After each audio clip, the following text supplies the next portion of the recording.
안녕하세요. 저는 매일 밤 자려고 준비를 하면서부터 톡톡 사연을 한 편씩 틀어놓고 하는 사람이에요. 실감나는 성우분들의 목소리를 듣고 있노라면 제 이야기가 사연으로 소개되는 상상이 저절로 되고는 했었죠. 고민을 하다가 제 이야기를 정말로 써보게 됐으니 잘 부탁드리겠습니다. 저희 가족은 풍족하진 않아도 제법 단란하고 아기자기한 즐거움을 느끼며 살아가고 있었어요. 저는 집에서 외동딸이었습니다. 제가 태어나고 3년 뒤 친정엄마께서 둘째를 임신한 적이 있었는데 금세 아무 이유도 없이 유산이 되었어요. 이때는 저도 너무 어렸기에 기억에는 남아있지 않고 전해 들어서 알고 있는 것입니다. 그러다가 유산에 그때로부터 3년이 지나 친정엄마께서 임신을 하셨어요. 시간이 지날수록 부풀어 오르던 친정엄마의 배를 제가 무척 신기해하면서 매만졌던 기억이 납니다. 그러나 태어난 제 동생은 선천적으로 심장이 약했어요. 그래서 태어나자마자 각종 치료를 받으며 병원 생활을 해야만 했습니다. 그러다가 심장 외에 다른 기관에도 치명적인 문제가 있다는 것이 밝혀졌고, 그때부터는 친정 부모님께서 하루하루 눈물바다로 지내셨어요. 돈이 어마어마하게 들어가서 그것 또한 현실적인 문제라고 외할머니를 비롯한 집안의 어른들께서 깊은 한숨을 내쉬셨었죠.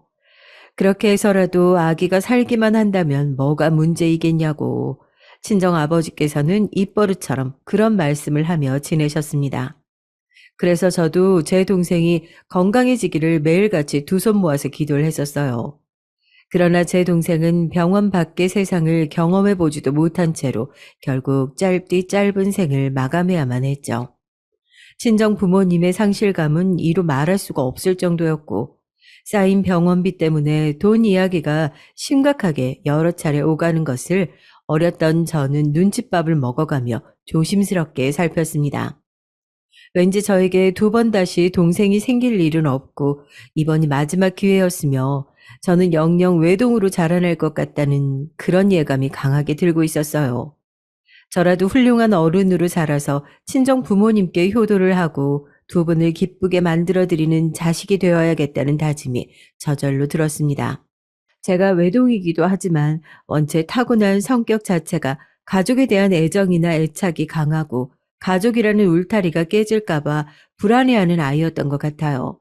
끊임없이 친정 부모님의 건재하심을 확인받고 싶어 했었죠. 저는 형제가 없으니 두 분이 안 계시면 철저히 혼자가 될 거라는 막연한 무서운 기분이 자주 들었습니다. 그런데 제가 아직 초등학교였을 적에 커다란 일이 집에 닥쳐왔어요. 친정 아버지께서 암에 걸리신 것이었습니다. 너무나도 두려웠었죠. 그런 저를 꿰뚫어 보신 친정 아버지께서는 의연한 얼굴로 저를 달래주셨어요. 세정아, 그렇게 무서워하고 걱정할 필요 하나도 없어. 암? 그런 거 아무것도 아니야. 이 세상에 암 때문에 고통받고 힘들어하는 사람들이 얼마나 많은지 우리 세정이는 잘 모르지? 그건 암 환자들이 그만큼 많다는 얘기기도 해. 그 사람들이 다 죽었으면 이미 우리나라는 암 문제 때문에 사회가 멈췄을걸? 암과 힘들게 싸워내서 결국 이겨내고 건강한 일상을 되찾는 사람들이 그렇지 않은 사람들보다 훨씬 많단다. 그럼 이겨내실 거예요? 저를 두고 떠나시진 않을 거죠? 약속해 주세요. 당연하지. 내가 얼마나 강인하게 암과 싸워서 이겨내는지 우리 세정이가 믿고 지켜봐 준다면야 나는 무서울 게 없어. 이렇게 예쁜 우리 딸을 두고 내가 어떻게 떠나겠니? 절대 안 떠날 테니까 걱정하지 마.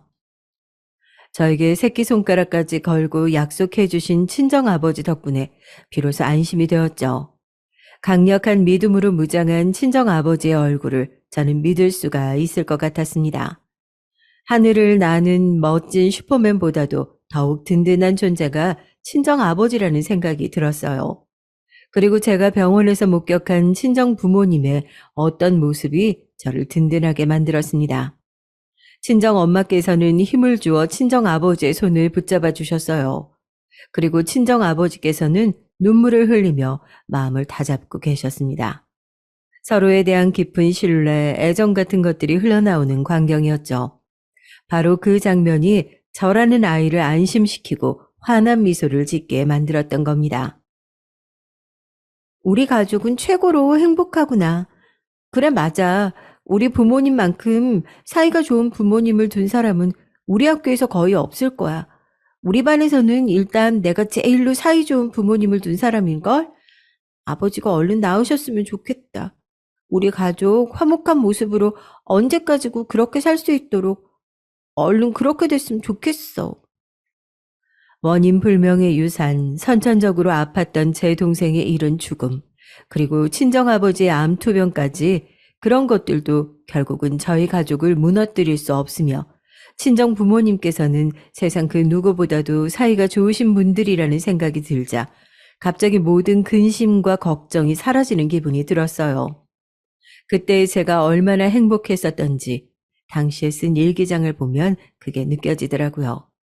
그간 불안해하고 걱정할 필요가 없었으며 화목한 우리 가족만 있으면 어떻게든 잘 살아갈 수 있을 거라는 이야기가 당시의 모든 날짜의 일기마다 적혀 있었습니다. 제 바람이 이루어져서 친정 아버지께서는 그 힘든 암을 물리치셨어요. 기쁜 얼굴로 퇴원하시던 친정 아버지를 바라보며 저는 깊은 감동을 느꼈었죠. 저를 떠나지 않으시겠다는 약속을 지켜주신 친정 아버지가 저의 슈퍼맨이었어요. 정말 멋져 보였습니다. 또한 친정 엄마께서는 이 세상 최고의 엄마라는 생각이 들었어요. 그러나 그때 이미 저희 가족에게는 균열이가 있었다는 사실을 저는 몰랐던 거예요. 어느 날 밤 친정 부모님께서 말다툼을 벌이시는 소리를 듣고 제가 잠에서 깨어났어요. 기본적으로 불안감이 높은 아이였기 때문에 평소에 듣지 못하던 소리가 들려오니까 놀라서 금방 눈이 떠진 것이었습니다. 그리고 저는 몰래 친정 부모님의 언쟁을 엿듣고 곧 충격에 휩싸였어요. 결혼 생활이 너무 힘들어. 내가 요새 거듭 말을 하고 있잖아. 나는 내 모든 힘을 이 결혼 생활에 다 쏟아부었다는 생각만 들어. 이제 더 이상 나에게 힘은 남아있지 않아. 이제 그만 빼앗긴 나만의 인생을 되찾고 싶은 마음뿐이야. 난 당신의 인생을 빼앗은 적이 없어. 우리가 결혼해서 우리가 함께하는 인생이 되었을 뿐이야. 그게 어떻게 당신의 인생을 빼앗겼다고 할 수 있는 건데? 당신 진짜 왜 이러는 거야? 내가 당신 덕분에 암도 이겨낼 수 있었는데 이제 와서 당신이 이러면 나보고 뭘 어떻게 하라는 거야 대체? 그러니까 내가 하는 소리야. 암 환자 간병까지 마쳤으니까 나 떳떳해. 이 결혼 생활 끝내고 싶다는 이야기 할 수 있는 자격이 된다고 생각한다고.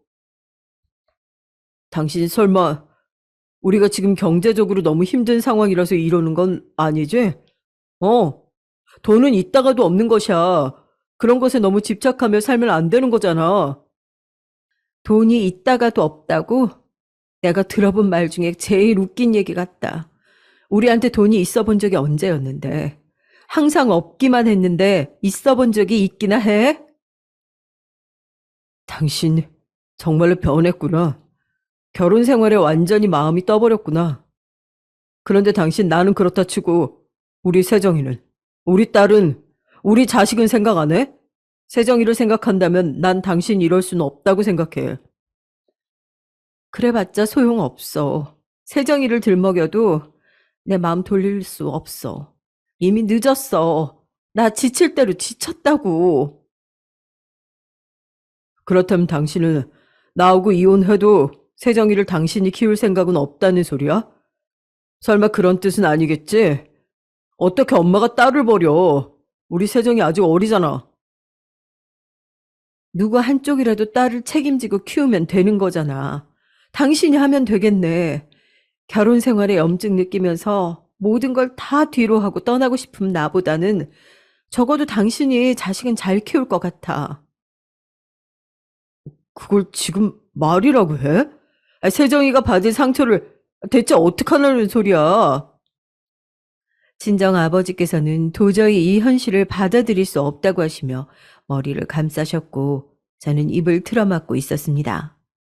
안 그러면 당장이라도 울음이 크게 터져나올 것만 같았거든요. 친정 부모님 사이에서 그 어떤 이상 기류도 느껴본 적이 없었고, 오히려 화목한 가족이란 부분을 날마다 제 머릿속에서 강조하며 지내기 바쁜 나날이었어요. 그런데 제가 그런 커다란 착각 속에 빠져 있던 동안에 친정 엄마께서는 가정을 등진 채 떠날 날만 생각하고 계셨다는 게 믿어지지가 않았고, 살면서 그런 충격은 처음이었습니다. 배신감이라는 얄팍한 단어로는 제 심정을 묘사할 수가 없었어요. 설마 이대로 두 분이 이혼을 하시는 건 아닐 거고, 그렇게 억지로 믿으면서 눈물로 잠을 청했던 밤이었습니다. 그러나 간신히 잠에 들었을 때 저는 지독한 악몽을 꾸었고, 얼마 뒤 친정 부모님께서는 이혼을 하시기로 결정을 내리셨죠. 봉합의 여지가 안 보였기 때문인 듯 싶었어요. 친정 아버지께서는 저를 향해 미안하다고 사과를 하시며 고개를 떨구셨죠.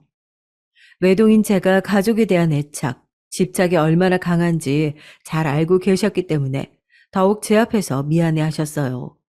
그러나 정작 이혼이라는 결과를 만든 친정 엄마께서는 저에게 미안하다고 하지 않으셨습니다. 그 어떤 사과도 하지 않으셨어요. 설명도 변명도 아무것도 없었습니다. 저는 두 분의 이혼을 막을 수 없는 어린 저의 무력함을 저주하며 눈물 한 줄기를 흘린 채 친정 엄마께 다만 이것만을 여쭈어 봤었죠. 엄마, 지금까지 제가 알던 엄마가 맞아요? 저를 누구보다 아껴주시고 가정적이고 헌신적인 그분이 바로 친정 엄마이셨는데 어떻게 이런 상황을 만드신 건지 아무리 생각해도 머릿속으로 이해가 되지 않았고 믿어지지가 않았습니다. 친정 엄마께서는 오묘한 얼굴로 제 머리를 쓰다듬어 주셨는데 그때 그 손길이 너무 차갑게 느껴져서 저도 모르게 흠칫하고 말았던 기억이 납니다. 사람은 절대로 다른 사람을 다 알 수가 없단다. 만약 네가 살면서 누군가를 다 안다고 생각이 되거든, 그건 순전히 너의 오만이고 착각이라는 사실을 명심하는 게 좋아. 세정아, 우리 딸 부디 건강하게 살아. 그 순간 저는 완벽하게 친정엄마를 향한 애증을 각성했던 것 같아요. 제 머리를 쓰다듬고 계셨던 친정엄마의 손길을 매섭게 뿌리쳤습니다. 상처투성이가 된 제 심경을 담아 친정엄마를 맹렬하게 쏘아봤고, 그런 저에게 한숨을 남기신 채 친정엄마는 떠나셨어요. 제가 사랑하고 의지했던 친정엄마는 온데간데 사라진 뒤였고, 세상 천지에 뭐 저런 엄마가 다 있냐는 생각만이 가득했습니다. 저에게 이제 남은 존재는 친정아버지 뿐이었어요. 그래서 더욱 소중하고 애달팠죠. 두 분의 이혼 후로 외가 쪽으로 왕래가 뚝 끊겼어요. 제가 두 분이 이혼하실 때 너무나도 싫어했고 친정엄마를 원망했다는 사실을 아신 외할머니께서는 저를 향해 비난을 던지셨던 바 있어요. 이기적인 년. 너는 네 인생만 인생이고 네 엄마의 인생은 인생이라고 생각해주지도 않는 아주 이기적이고 맹랑한 년이야. 그러면서 저에게 먼저 연을 끊고 살자고 하셨죠. 손녀를 진심으로 사랑하셨다면 그렇게 나오실 수는 없을 거라고 생각했어요. 그래서 저도 그런 외할머니 따위 필요하지 않다고 여겼습니다. 저에게 비난을 하셨을 뿐만 아니라 친정 아버지를 향해서도 능력 없는 놈, 내 딸 고생만 시킨 나쁜 놈이라고 욕을 엄청나게 하셨기 때문에 저도 외할머니를 비롯한 외갓집 사람들에 대한 정이 떨어질 대로 떨어지더라고요. 친정 아버지께서는 일련의 과정들 속에서 제가 받았을 상처만 걱정해 주신 분이었어요. 당신의 아픔보다도 저의 아픔을 중요하게 여겨주시는 분이었죠. 만약 친정 아버지가 안 계셨다면 아마 저는 삶의 의지를 잃어버렸을지도 모르는 일이에요. 저를 떠나지 않겠다는 약속을 지켜주시며 저를 위해 살아가시는 친정 아버지가 계셨기에 예민하고 불안감이 높았던 아이인 제가 무사히 자라날 수 있었다고 생각합니다. 우여곡절이 많았던 학창 시절을 끝내는 동안에도 친정엄마의 그 어떤 소식도 접할 수가 없었어요. 저는 차라리 그게 다행이라고 생각하면서 친정 아버지를 의지하며 씩씩하게 살고 있었죠. 그런데 제가 수능 시험을 보고 나서 마지막으로 고등학교 생활을 이어가던 추운 겨울날에 갑자기 누가 학교로 저를 찾아왔던 겁니다.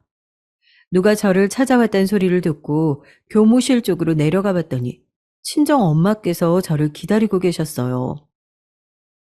세정아, 너 많이 자랐구나. 키 큰 것 좀 봐라. 아가씨가 다 됐네. 몰라볼 정도로 자랐어. 여기 왜 오셨어요? 하나도 안 반가우니까 그렇게 호들갑 떨면서 아는 척하지 말아주세요. 왜 오셨는지 용건이라 말해주시죠? 네가 아직 나한테 화가 많이 났구나. 그래, 그럴 수도 있겠다 싶어. 하지만 그런다고 해서 우리가 엄마와 딸이라는 게 변하는 건 아니잖아. 난 우리 세정이가 좀 더 멀리 내다보고 너른 마음을 가진 사람이 되었으면 좋겠다. 요새는 학교에서 수업도 없고 자습하고 영화나 보면서 지낸다며? 그럼 잠깐 나하고 밖에 같이 나가서 맛있는 거라도 먹을까? 먹고 싶은 거 있으면 말해, 응? 엄마가 맛있는 거 다 사줄게. 친정엄마의 환하게 웃는 모습이 저는 소름 돋게 만들었어요. 몇 년의 공백 따위는 없었다는 듯 저와 친정아버지에게 지독한 상처를 안겨주고 떠난 적이 없었다는 듯 그렇게 너무나도 태연한 모습이었죠. 저는 그제서야 친정엄마의 차림새를 천천히 뜯어보았어요. 적어도 궁핍하게 살고 계시지는 않을 것 같더라고요. 들고 계신 가방만 봐도 왠지 가격대가 나가 보였고, 그러니까 당당하게 저를 찾아와서 맛있는 걸 먹으러 가자고 하시는 듯 싶었습니다. 학교에서는 죄를 짓고 나쁜 행동을 하면 벌을 받는 거라고 배워왔는데, 실제 현실에서는 그게 적용이 안 되는 것 같았어요. 뉴스만 봐도 나쁜 놈들이 법망을 요리조리 잘 피해갔고, 당장 제 친정 엄마만 보더라도 인과응보 사필 규정 따위는 없는 듯 했습니다. 성인이 되기까지 단 며칠만을 앞둔 상태에서 그간 잘 먹고 잘 산 게 분명한 친정엄마를 보니까 쓰는숨이 나더라고요. 이 사회에 대한 그 어떤 기대도 되지 않더라고요. 그리고 저는 친정엄마에 대한 기대, 그리움, 이런 것들을 다 저버린 지 오래였습니다. 애착이 강했던 만큼 실망이 컸으니까요. 갑자기 저를 이렇게 찾아와서 너무 아무렇지도 않게 말씀하시니까 저도 아무렇지도 않게 대해드리고 싶어지네요. 그쪽이 제 엄마는 맞지만 그렇다고 해서 제가 엄마를 엄마 대우해드려야 한다는 법은 없죠. 안 그래요? 뭐? 세정아, 너 무슨 말을 그렇게 하니? 어렸을 때 항상 그림을 그려도 꼭 가족 그림을 그리고 가정에 대한 생각이 깊었던 아이가 너였는데 네가 왜 이렇게 자란 건지 난 이해를 못하겠다. 네 아버지가 널 이렇게 망쳐놨니? 그런 거야? 딸을 버리는 엄마도 있는데 엄마 대우를 안 해주는 딸이 있다고 해서 그게 뭐 그렇게 놀랄 만한 일인가요? 제가 가족을 중요시 여기는 아이인 걸 그렇게 잘 아시면서도 가정을 내팽개치고 도망가셨잖아요. 그런데 왜 그렇게 당당하세요? 제 앞에서 아버지 욕하지 마세요. 그럴 자격 없으시잖아요. 세정아, 너무 그렇게만 생각하지 말았으면 좋겠다. 나는 그럴 의도가 아니었는데 상황들이 참 어려웠어. 어쩔 수 없는 부분들이 많았지. 친정 엄마께서는 끝까지 자기 변호만 해대셨고 저는 진절머리를 치면서 그 앞을 벗어났습니다. 그리고 선생님께 말씀드려서 저는 엄마가 없으니까 앞으로 제 엄마라는 사람이 학교를 찾아오거든 내쫓거나 경찰에 신고 좀 부탁드린다고 그렇게 요청을 남겼어요. 저를 어이없게 쳐다보면 선생님의 눈길이 아직도 떠오르네요. 다음번에 친정 엄마께서 또 찾아오시면 어떻게 해야 할지 그것 때문에 머리를 싸맸는데 그럴 일은 일어나지 않았습니다. 겨우 한 번이면 모든 미련을 털어낼 수 있는 존재. 저라는 자식은 친정엄마에게 그 정도였을 뿐이라는 생각이 들더군요. 친정아버지께는 친정엄마와의 갑작스런 재회를 비밀로 하고 지냈어요. 뭐 좋은 일이라고 밝히나 싶었죠. 친정아버지께서는 저를 위해 매일매일 쉬지 않고 일을 다니셨어요. 제 미래를 위해 저축도 해야 하니까 항상 바쁘다고 말씀하셨어요. 친정 아버지의 인생에는 저뿐인 듯해서 늘 죄송스러웠고 동시에 감동이었습니다. 학비가 지원이 되고 취업률이 높은 전문대를 선택함에 있어서 주저는 없었죠. 제 미래를 열심히 그려가며 친정 엄마보다 더 잘 살게 되고 친정 아버지께 크게 효도가 가는 모습을 꿈꾸었습니다. 하지만 인생은 제가 그리는 대로 사라지는 게 아니더라고요. 20살이 끝나가던 한겨울이었는데 친정 아버지께서 쓰러지셨어요. 일터에서 쓰러지신 뒤 병원으로 실려가셨는데 제가 연락을 받고 울면서 병원에 갔을 때 그곳에 계셨던 친정 아버지의 직장 동료분들의 말씀을 듣고 그 자리에 주저앉고 말았습니다. 아이고, 네가 세정이구나. 사진으로 그간 봤었는데 아주 참하게 생겼네. 이렇게 예쁜 딸이 있으니 그렇게 몸이 아프고 고단해도 참고 일을 해온 거겠지. 몸이 안 좋아 보인 지가 벌써 반년은 넘었을 거다. 다들 걱정하면서 일 좀 쉬라고 말을 해도 딸이 이제 갓 성인인데 자기가 어떻게 쉬냐면서 부지런히 한 푼이라도 더 벌어야 한다는 소리만 입에 달고 살더라고. 저는 몰랐습니다.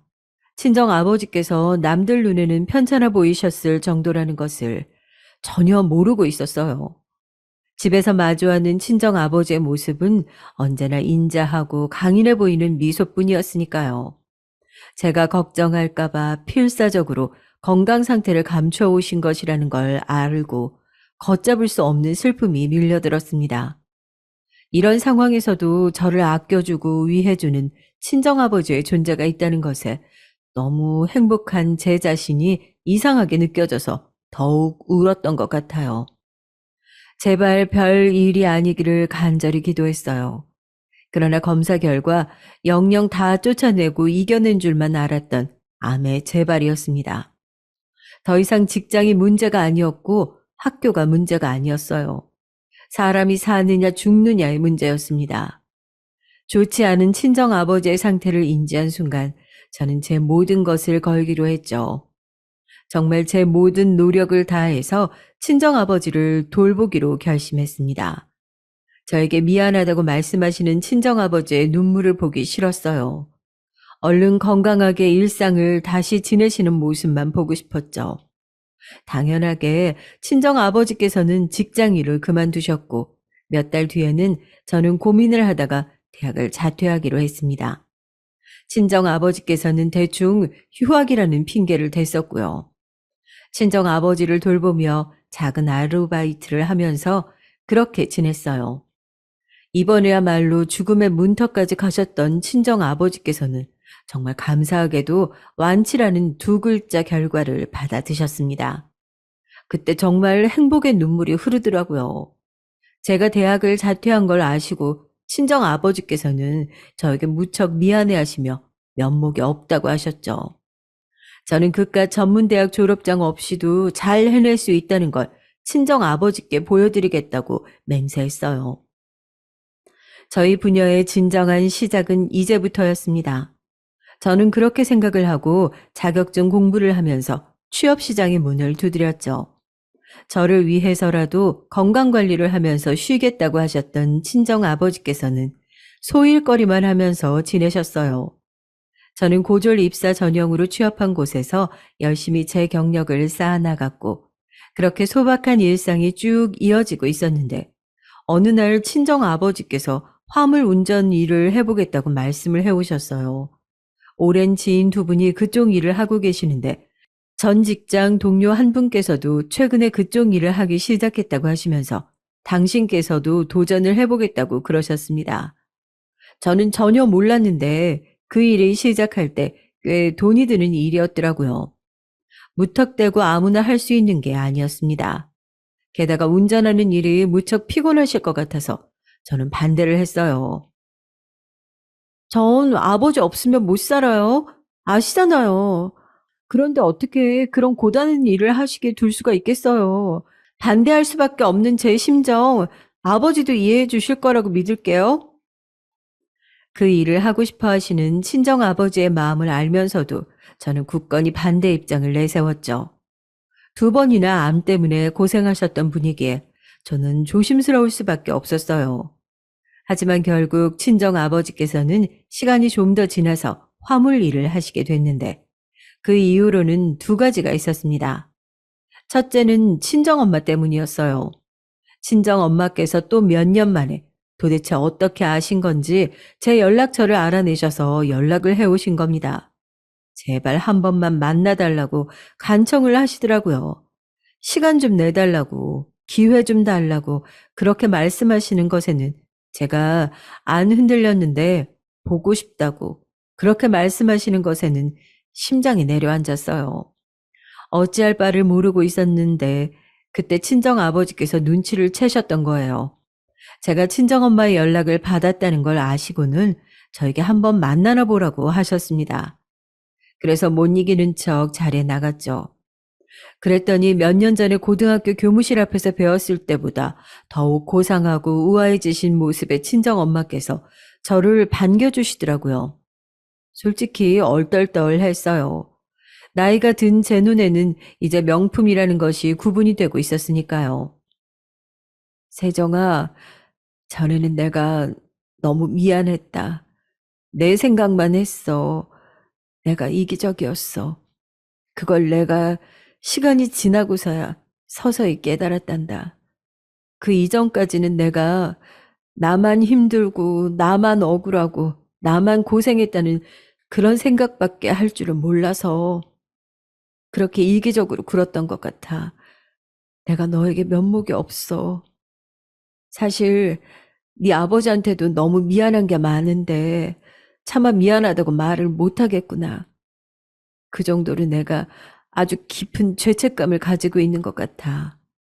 내가 어떻게 하면 좋을까 싶어서 고민도 많이 했는데 이렇게나마 내 진심을 표현하고 싶다는 생각이 들더라. 친정엄마께서는 그렇게 말씀하시면서 카페 테이블 위에 저에게 봉투를 하나 내미셨어요. 저는 그게 돈이라는 것을 바로 알았습니다.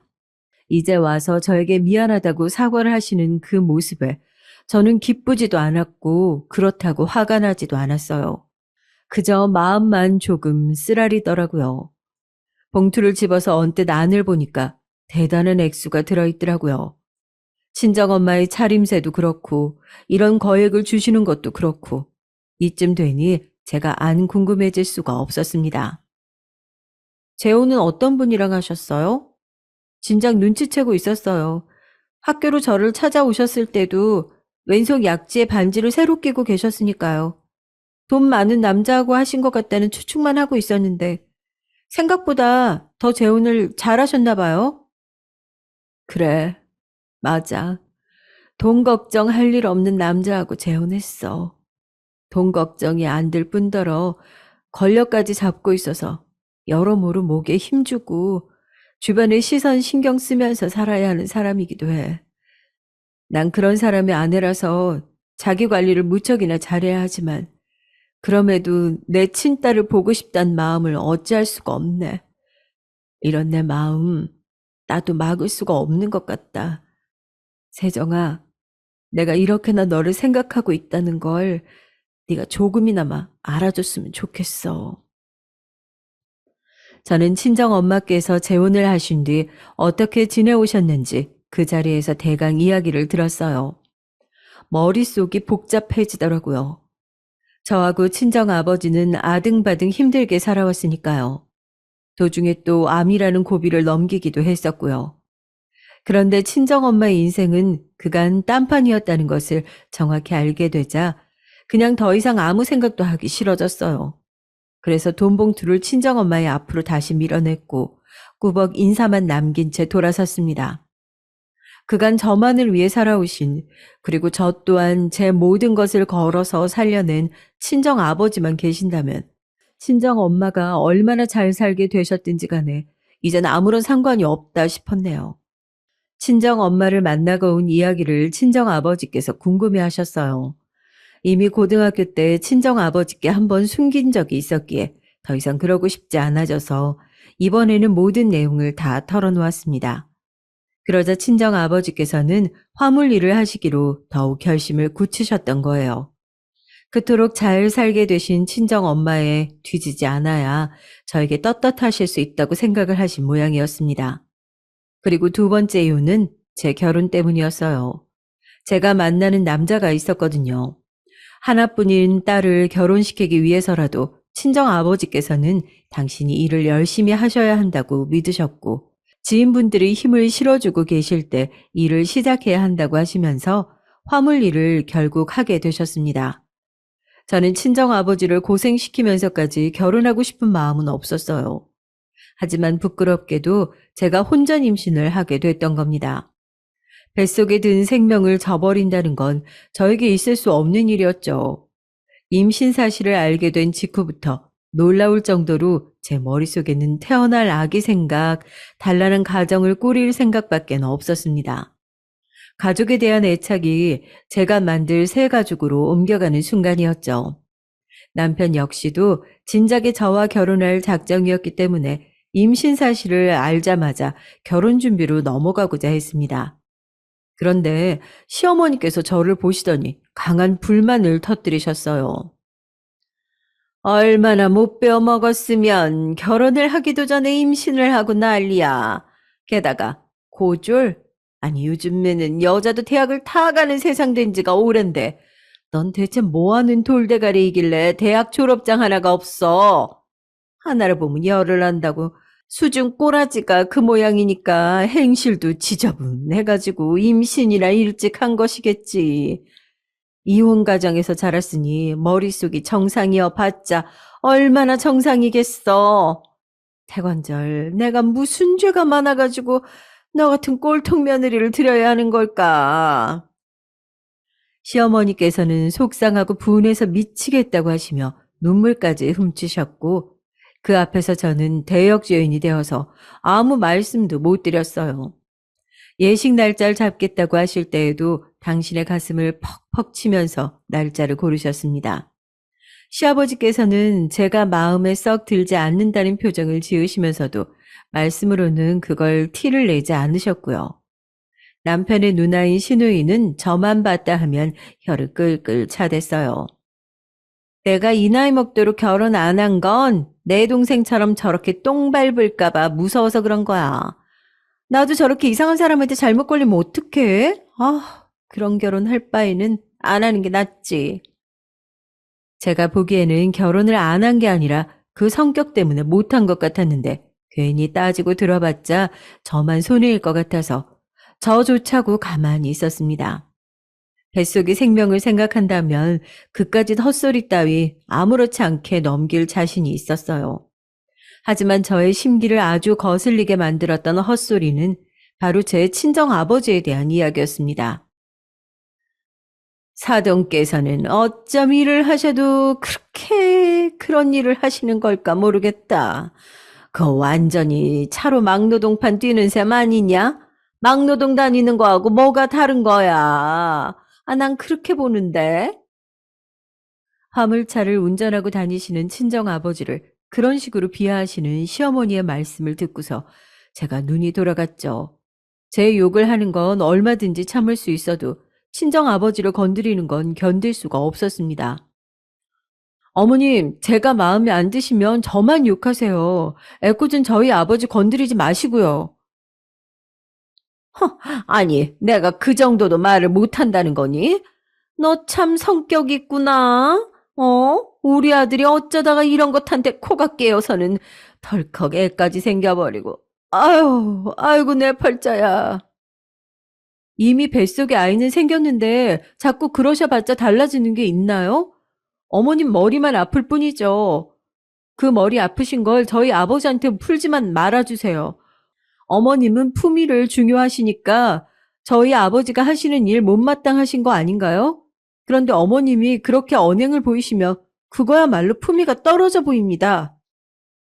세상에, 내가 무슨 말 한마디를 못하겠다. 이게 바로 되로 주고 말로 받는 거구나. 내가 며느리 무서워서 앞으로 기 한번 펴고 살 수나 있겠니? 시어머니께서는 얼굴에 잔뜩 열이 오르셔서 날뛰셨고 당신의 아들에게 하소연을 길게도 늘어놓으셨습니다. 당신 유리한 대로 말씀을 하신 것이지 남편은 저에게 아무리 그래도 어른한테 싸가지 없게 구는 것은 아닌 것 같다면서 제가 무조건 잘못을 했다고 그러더라고요. 시어머니의 하소연을 듣고 난 시아버지, 시누이, 그 뒤로 더욱 노골적으로 저를 싫어했음은 물론입니다. 남편도 든든하지 않은 상황에서 저는 완전히 혼자만의 싸움을 하게 된 것 같았어요. 제가 너무 불리했기 때문에 뱃속의 아이를 생각하며 웬만한 건 다 제가 참고 살자고 재차 다짐을 했습니다. 그게 결국은 저를 위한 길이 될 거라고 생각을 했더니 시댁 식구들은 누울 자리를 보고 다리를 뻗더군요. 저를 싫어하면서도 자꾸만 저를 시댁으로 부르는 꼴이 제가 고생하고 시달리고 눈치 보는 모습을 보고 싶어서 그런 듯 싶었어요. 너무 스트레스가 심했는데 그래도 꿋꿋이 버티면서 친정 아버지께는 제가 최고로 행복한 결혼 생활을 하고 있는 것처럼 그렇게 꾸몄습니다. 결혼해서 행복하게 사는 저를 보시고 친정 아버지께서는 드디어 제가 저만의 안정적인 가정을 꾸리게 되었다면서 말도 못하게 기뻐하셨어요. 내가 없으면 우리 딸이 혼자가 되니까 그게 항상 무섭고 걱정됐는데 이제는 우리 딸이 가정을 꾸리게 됐으니까 이게 다행이 아니면 뭐가 다행이겠냐. 나는 이제 더 바랄 것이 없을 정도야. 내가 이런 행복을 보려고 이때까지 목숨을 건사하고 살았나 싶다. 오죽하면 그런 말씀을 하신 친정 아버지셨는데 저는 강박적으로 행복하게 잘 사는 척을 했습니다. 얼른 아이가 태어나서 가짜 행복이 아닌 진짜 행복을 맛보기를 바랐어요. 불러오는 배를 만지고 있으면 흐뭇한 마음이 들어서 시댁 식구들이 저를 무시하고 낮잡아 보는 것도 다 아무렇지 않게 넘길 수 있었습니다. 그런데 다시 한번 인생은 제가 그린 그림대로 사라지지가 않더라고요. 검진차 병원에 갔을 뿐이었는데 그곳에서 뱃속의 아기가 죽었다는 걸 알게 됐어요. 심장이 뛰지 않는다고 했습니다. 거의 기절을 했었고 세상이 무너지는 듯 울었어요. 아이는 또 가지면 되잖아. 너무 그렇게 절망할 필요 없어. 남편은 그런 말로 저를 달랬는데 전혀 와닿지 않더라고요. 이미 뱃속에서 커진 아기를 분만하는 것처럼 낳아서 떠나보내야 했고 저는 극심한 충격에 시달렸습니다. 그런 저를 시댁 식구들은 못마땅하게 바라봤어요. 뭘 어쨌길래 자기 새끼 하나를 못 지켜내. 하여간에 하나부터 열까지 다 믿음직스러운 구석이 없을 때부터 내가 알아봤지. 특히나 시어머니께서는 대놓고 저에게 그런 비난을 쏟아내셨습니다. 저를 위로해 주시는 친정 아버지가 안 계셨다면 저는 진짜 그 상황을 못 견뎠을 것만 같네요. 다 괜찮다고 그 아기는 자신의 때가 아니라서 세상에 나오지 않고 하늘나라로 일찍 떠난 것뿐이라고 친정 아버지는 그렇게 저를 위로해 주셨어요. 저는 차마 말로 하진 않았지만 친정 엄마 생각이 났어요. 2번이나 유산을 겪으신 분이니까요. 그리고 결혼 생활이 불행하고 더 이상 힘이 남아있지 않다고 하시며 떠났던 분이었으니까요. 저에게서 친정 엄마가 겹쳐 보이는 것 때문에 무척이나 심란했습니다. 유산의 충격이 더 가시고 나면 결혼 생활에 대한 근본적인 생각을 해봐야겠다고 다짐했던 어느 날이었어요. 거의 태어날 뻔했던 당신의 손주를 잃으신 슬픔으로 친정 아버지께서는 일을 쉬지 않고 더욱 하시고자 하셨고, 그러면서 너무 무리를 하셨던 것인지 화물차를 모시다가 사고에 휩쓸리고 마셨어요. 야밤에 일어난 사고였고 저는 잠에 들었던 새벽에 연락을 받자마자 미친 사람처럼 울부짖으며 병원으로 달려갔습니다. 저만 슬프고 힘들다고 할 게 아니라 친정 아버지 역시도 제 유산으로 괴로워하셨을 거라는 걸 진작 제가 알았어야 했다는 후회가 밀려들었어요. 수술실 앞에 엎어져서 끊임없이 오열을 이어갔습니다. 친정 아버지가 안 계시면 제가 살아갈 자신이 없었어요. 저를 오래도록 지탱해 주신 분이 사라진다면 저는 그 다음을 이어갈 자신이 도무지 없었습니다. 그래서 밤새 오열을 하며 기도를 이어갔고 친정 아버지께서는 대수술을 받으신 뒤 중환자실로 옮겨지셨어요. 고비는 넘겼지만 쉽지 않을 것 같다고 말을 하는 의료진의 표정이 몹시도 어두워 보였습니다. 붉고 푸르고 엉망진창이 된 친정아버지의 얼굴을 보면서 저는 이별의 공포에 휩싸였어요. 아버지, 절 떠나지 않겠다고 약속해 주셨잖아요. 이번에도 그 약속 제발 지켜주세요. 저는 눈물로 친정아버지의 곁을 지켰고 그런 저를 시댁 식구들은 못마땅해 했습니다. 너는 우리 아들 밥이나 잘 챙겨주고 병원으로 가는 거냐? 어머님, 제가 지금 그럴 때가 아닌 것 같아서요. 저희 아버지의 상태가 많이 좋지 않은 만큼 제가 거기에만 매달려 있어야 할 것 같습니다. 아유, 사돈은 왜 그런 사고를 당하시고 난리라니. 아유, 내가 그런 무식한 일을 한다고 했을 때부터 이런 일이 일어나겠거니 하고 짐작을 하긴 했다만 막상 이렇게 되니까 너무 황당하다. 아예 애초에 그런 무식하고 천한 일을 하지 말았어야 돼. 네? 무식하고 천해요?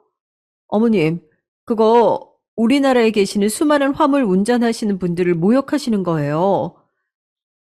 아, 내가 그 사람들을 모욕했는지, 그 사람들이 알게 뭐니?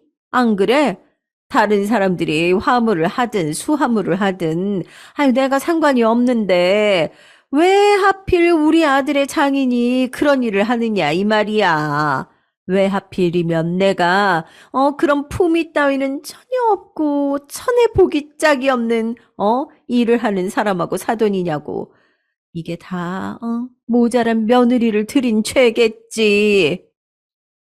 너무 화가 나서 심장이 세차게 뛰는 것이 느껴졌어요. 시어머니의 뒤편에서 시누이는 피식 웃으며 저를 향한 비웃음을 날리고 있었습니다. 시누이는 명문대를 나온 인물이었으나 대기업 계약직을 전전하다가 현재는 백수였어요. 시아버지께서는 각종 기계 부품을 수입해오는 것으로 먹고 사시는 분이었고 당신의 지인들 중에 엘리트 계층이 많다는 걸 자부심으로 삼으시는 분이기도 했습니다. 시어머니께서는 당신의 친정이 전부 이쪽 지역의 토박이인데다가 사촌 형제들이 학원을 몇 개 운영 중이어서 스스로 교육자 집안이라고 여기셨어요. 시댁이 저에 비하자면 확실히 잘 나가긴 했지만 그렇다고 해서 사람을 깔아보아도 된다는 건 아니었죠. 그리고 친정아버지를 욕하시는 건 제가 정말로 참을 수가 없었습니다. 더군다나 위독하신 상황이었으니까요. 조금 전까지는 어머님께 사과하시라고 말씀드리려고 했어요. 사과하시면 넘어가겠다고 그렇게 말씀드릴 생각이었죠. 하지만 생각이 바뀌었어요. 저희 아버지를 그토록 우습게 보신 분을 저야말로 제 시어머니로 두고 싶지도 않고요. 그것만큼 저에게 수치스러운 일도 없는 듯 합니다. 뭐라고? 너 아주 웃기는 소리를 다 짓거리는구나. 그래서, 니까짓게 우리 아들이라고 이혼하면 너만 손해인데 설마 그렇게 할 용기가 있다고 거짓말이라도 할 셈이니? 아무것도 없는 주제에 너무 홀가분하게 이혼 선언을 하고 싶은 마음뿐인데 제가 왜 굳이 거짓말을 해야 할까요? 저는 진심을 다해서 이혼하고 싶어요. 당장 이혼하겠습니다. 오냐, 우리 아들하고 이혼한 뒤 구질구질한 네 부친이나 붙들고 장례식 준비나 하면 되겠네. 설마 우리한테 도와달라고 손 내밀 생각은 말고 죽이 되든 밥이 되든 보잘것 하나 없는 네 힘으로 알아서 해. 그쪽에서 먼저 바라셔도 그럴 생각 없으니까 걱정 마세요. 제가 도움을 청하고 싶은 곳은 따로 있거든요. 이혼하는 마당에 제 도움처가 어디인지 곧 소개해 드릴 테니까 기대해 주시고요. 아이고, 그거 참 아주 그냥 기대가 되는구나. 어디 한번 해봐라. 사돈이 큰 사고를 당해서 중환자실에 있는데도 그토록 가벼운 태도를 보이시던 시어머니의 대단한 인성, 다시 생각해도 놀라울 따름이에요. 저는 이혼 선언을 마치고 어디론가 전화를 걸었습니다. 도와달라고 할 생각은 추호도 없었는데 도움이 절실하게 필요해서 연락드렸어요. 안 내키시면 전화 끊으셔도 돼요. 아니, 내가 그럴 리가 없잖아. 우리 딸, 무슨 일이니? 나한테 말해봐. 이 엄마한테 털어놓으면 다 해결해 줄게. 대체 무슨 일이야? 제가 죽었다 깨어나도 도움의 손길을 요청하고 싶지 않았던 친정엄마였습니다. 그러나 친정아버지께서 그렇게 되신 상황에서 시댁의 모욕을 받자 정말 견딜 수가 없어서 연락을 드렸어요. 반쯤은 충동적이었는데 친정엄마의 반응을 보자 저도 모르게 마음이 놓이고 말았죠. 친정엄마께서 조금의 망설임도 없이 나서주겠다고 하셨기 때문에 저의 이혼 선언에 남편을 어찌할 바를 모르던 중이었고, 저는 시어머니와 시누이 앞에서만 대화를 했던 것이니까 시아버지와 남편이 모두 모인 상태에서 마지막 단판을 짓자고 그랬습니다. 그렇게 시댁으로 향했고 그곳으로 친정 엄마께서도 오셨어요.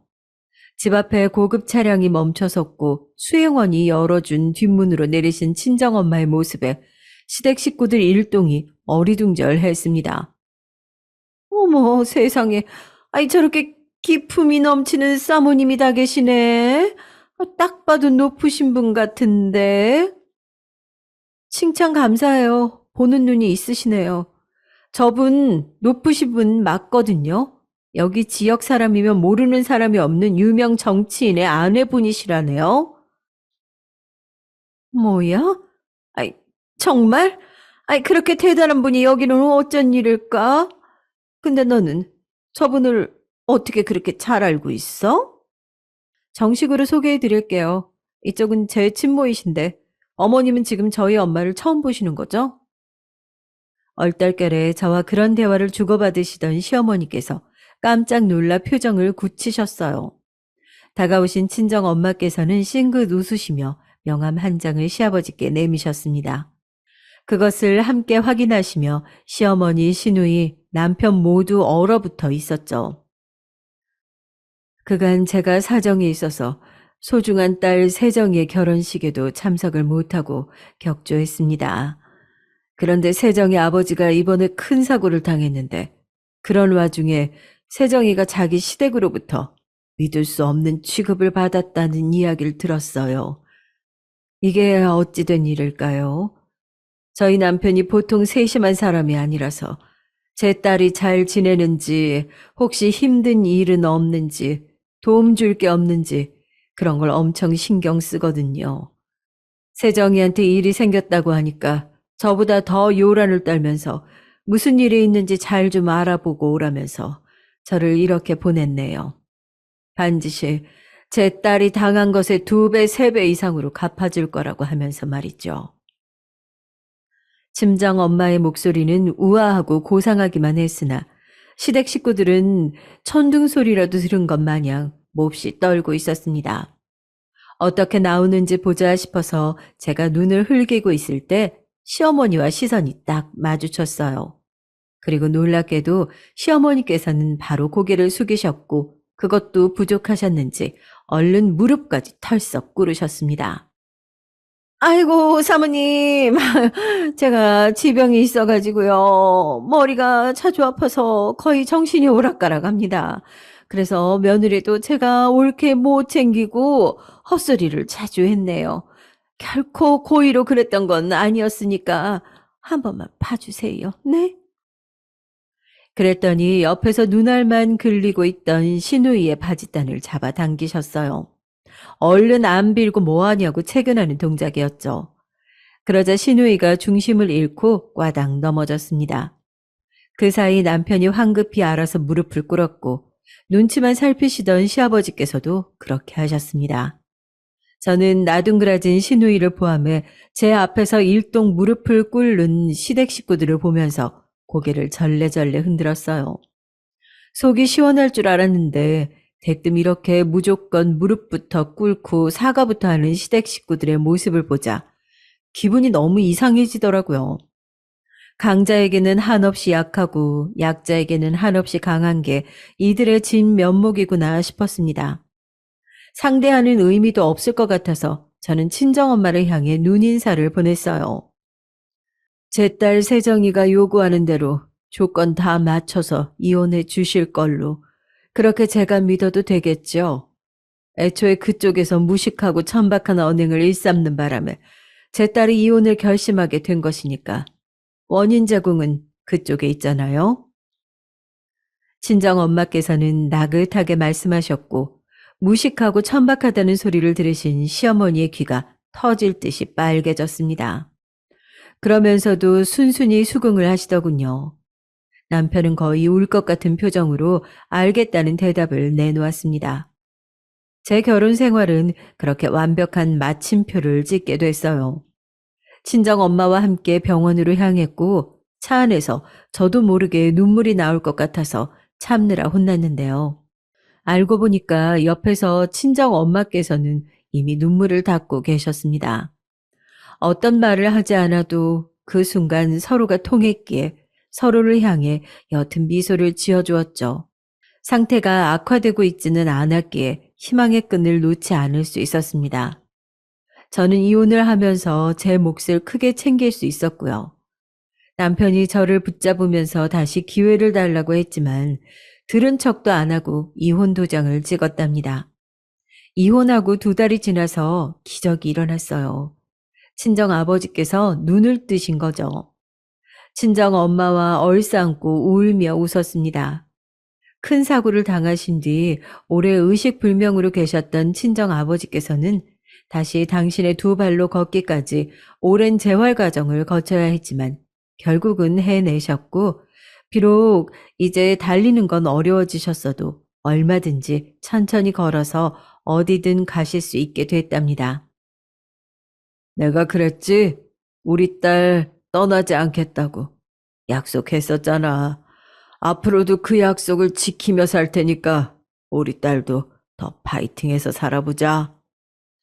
씩씩하게 말해주시는 친정아버지가 계셔서 저는 세상 누구보다 행복한 사람이었어요. 제 뒤에 항상 계셔주시는 친정엄마의 존재가 있기에 마음 또한 든든했습니다. 이혼하고 나서 딱 5년 되던 날짜에 저는 재혼을 했어요.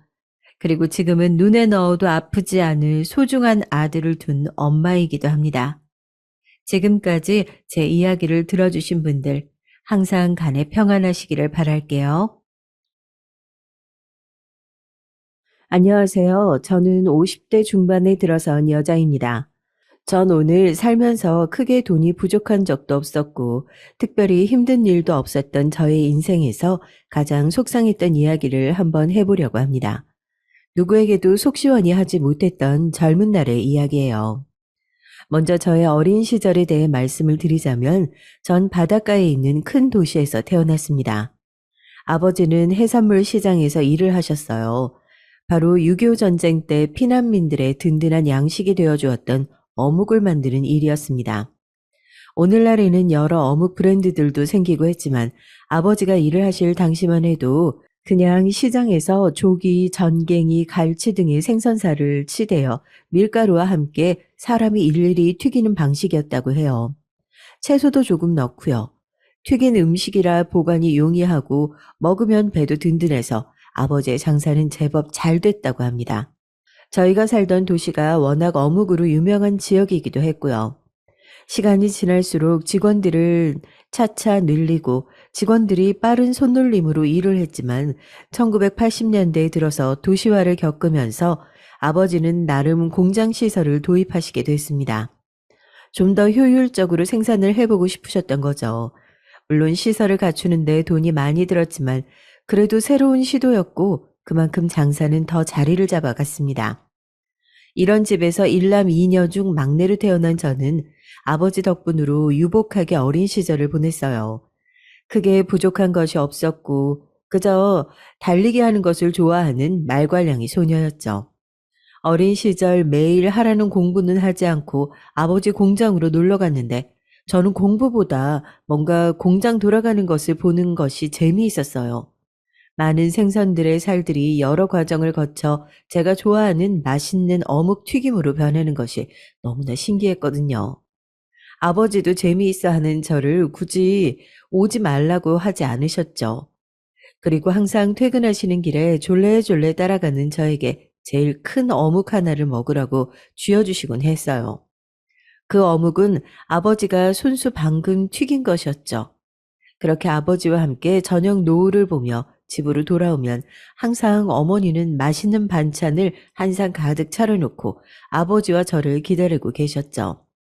고등학교를 졸업하고 저는 당연히 대학을 진학하는 오빠와 언니 뒤를 따르지 않고 아버지께 공장에서 일을 배워보고 싶다고 말씀을 드렸어요. 대학이야 필요하면 나중에 갈 테니 우선 어묵을 만드는 방법을 배우고 싶다고 말이죠. 그때는 왜 그랬는지 공장 직원분들과 너무 친하고 그래서였는지 대학을 가는 것보다 공장에서 어묵을 만들며 아버지를 돕고 싶더라고요. 뭐? 아니 그게 무슨 소리냐? 아니, 공장이라니 안 된다. 아버지, 한 번만요. 네? 저 그냥 조금이라도 배워보고 싶어서 그래요. 당연히 아버지는 무슨 소리냐며 처음에는 역정을 내셨지만 저는 고집을 부렸어요. 어묵 만드는 것 좀 배워보고 그냥 월급 많이 안 주셔도 되니까 재미삼아 왔다 갔다 하겠다고요. 그렇게 저는 얼른 대학 가고 좋은 집에 시집 가야지라는 소리를 귀 따갑게 들으며 20살부터 공장으로 출근을 했습니다. 아침에 출근을 해서 그날 쓸 기름도 체크하고 어묵을 찍어낼 틀 같은 것도 살펴보면서 저는 그렇게 생선살과 함께 하루 7시간 이상을 공장에서 보냈어요. 당연히 어머니는 꽃 같은 20대의 나이에 왜 저러냐고 안타까워 하시기도 하고 저에게 화를 내시기도 했지만 저는 정말 그게 좋았습니다. 빨리 대학 가고 좋은 집으로 시집 가는 게 여자 인생에서 제일 가는 길이라는 소리를 귀에 못이 박히게 하셨지만 그래도 부모님은 대학 가기 전 잠깐만 공장 일을 하겠다는 제 고집을 꺾지 못하셨어요. 좀 애늙은이 같았던 저의 유일한 낙이라면 주말마다 부모님이 다니시던 절에 같이 올라가서 맑은 공기 쐬고 불공을 들이실 때 함께 절도 하고 스님의 좋은 말씀을 듣는 것이었죠. 지금 생각해도 저도 참 유별났던 것 같아요.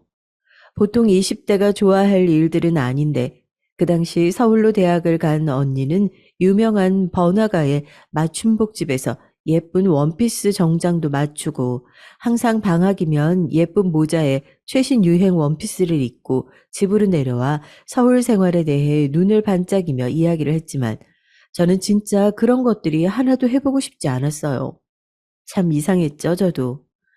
여기서 우리 오빠 얘기를 해야 하는데 공부 많이 해서 큰 사람이 되라고 서울로 보냈던 오빠는 아버지 사업을 이어받으라는 어른들의 뜻에 따라서 경영을 전공하고 있었죠.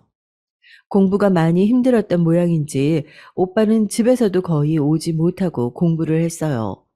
그렇게 저희 삼남매는 각기 자신의 길을 열심히 닦고 있었습니다. 저는 꼭 사업을 물려받겠다는 욕심 같은 건 없었고, 그저 어릴 때부터 먹은 어묵이 맛있고, 그걸 먹는 사람들의 표정이 행복해지는 것을 보며 즐거워서 부모님 곁에 남기로 했던 것 같아요. 언니, 오빠가 공부를 위해 그렇게 가버리자 엄마가 내심 적적해 하셨거든요. 저는 매일 보람차게 공장에서 하루를 마무리하고 저녁을 부모님과 보내는 것이 참 좋았답니다.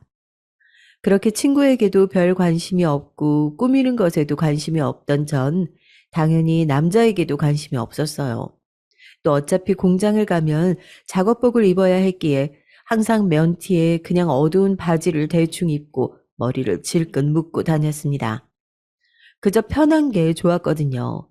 그런 저를 사람들은 부잣집 딸로 보지는 않았지만 저는 딱히 부자로 보이고 싶지도 않았어요. 친구들은 연애도 하고 선도 보려고 그런 것에 관심을 가져야 한다고 했지만 전 고집이 센 성격이라 어릴 적부터 제가 하고 싶은 것만 했었거든요. 그러던 제가 22살 때쯤 되던 때였어요. 공장에만 너무 있으니 애가 너무 생기 없다는 어머니의 걱정 때문에 강제로 공장을 며칠 쉬게 돼서 평소 부모님과 함께 들르곤 하던 절을 향해 가고 있었죠. 산속에 있는 절이라 가는 길 자체가 제법 등산이 되기도 했고 오랜만에 맑은 공기도 마시고 스님이 내어주시는 차 한 잔 마시면서 복잡한 머릿속을 정리하고 싶었거든요. 공장에 남고 싶은 마음과 이제는 집을 떠나 공부를 해야 하는 두 가지 고민 그 사이에서 갈등이 있었습니다. 그리고 솔직히 말하면 결혼에 대한 부모님의 기대가 버거웠어요. 너 그렇게 다녀선 남자 못 만난다? 아, 언제 좋은 남자 만나 결혼할 거야? 이러다 혼기 다 놓치면 어떡해?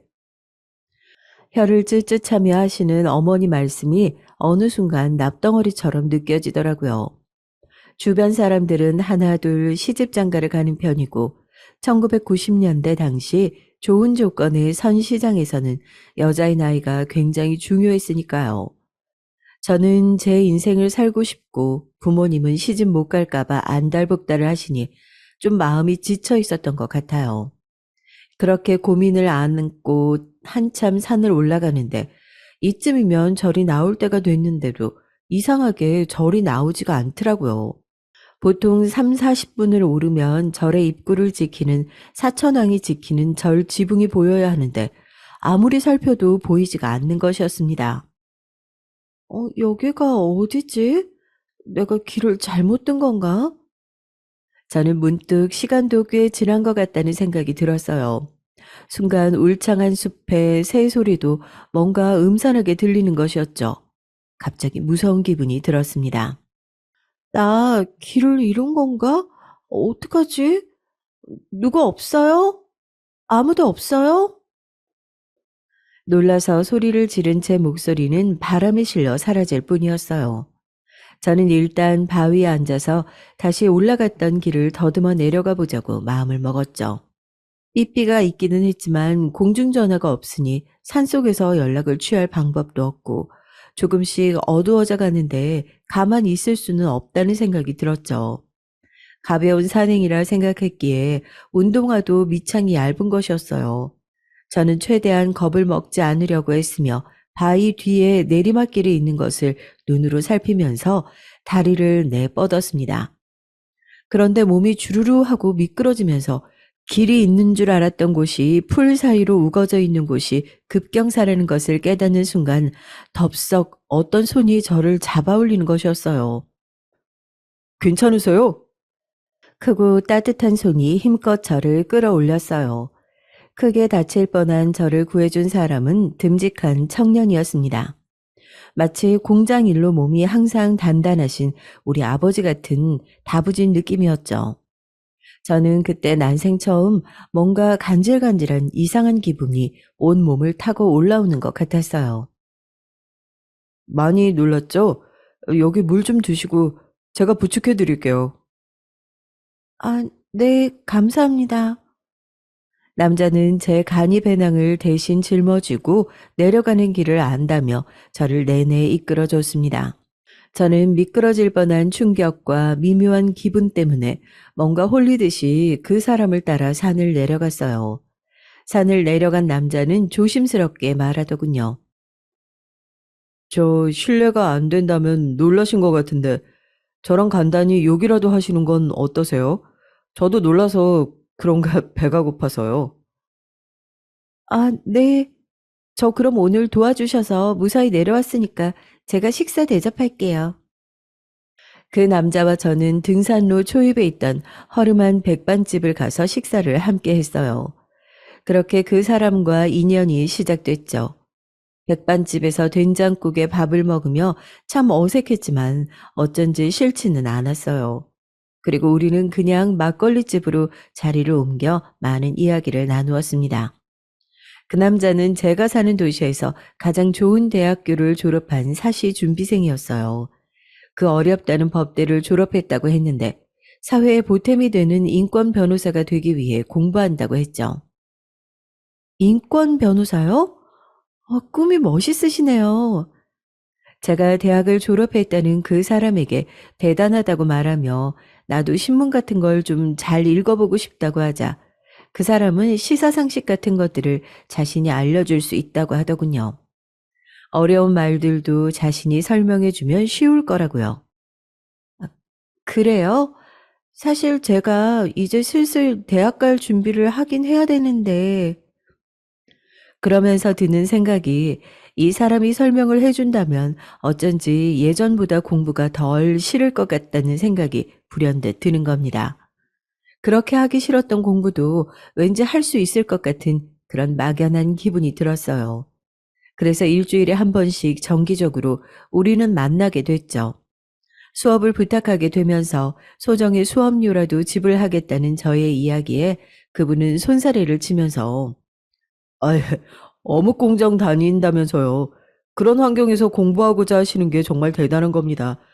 그리고 저도 전문가도 아니고 그저 공부하다가 머리도 식힐 겸 이야기 나누고 싶은 것이니까 편하게 빵집에서 한 번씩 봐요. 라고 하더군요. 저는 차마 제 형편에 대해서 제대로 말할 수가 없었어요. 가난한데도 공장을 다니며 공부를 하려고 한다고 오해한 그분이 너무 저를 칭찬했기 때문이죠. 그래서 말을 하지 못한 채로 우리는 수업이라는 명목으로 만남의 횟수를 쌓아갔습니다. 옛말에 남녀가 붙어 있으면 결국 정분이 난다더니 결국 우리는 만난 지 6개월 만에 자연스럽게 연인이 되어 있었죠.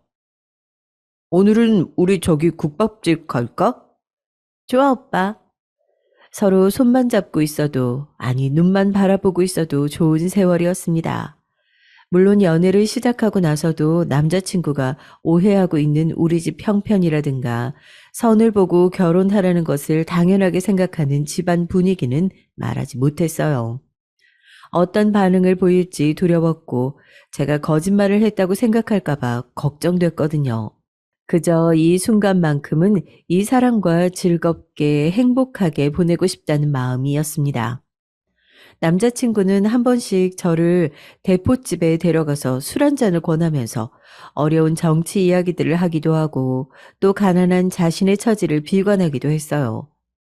저는 저를 귀해한다고 말하면서도 아무것도 해줄 수 없다고 슬퍼하는 그 사람에게 어느덧 마음을 많이 주고 있었습니다.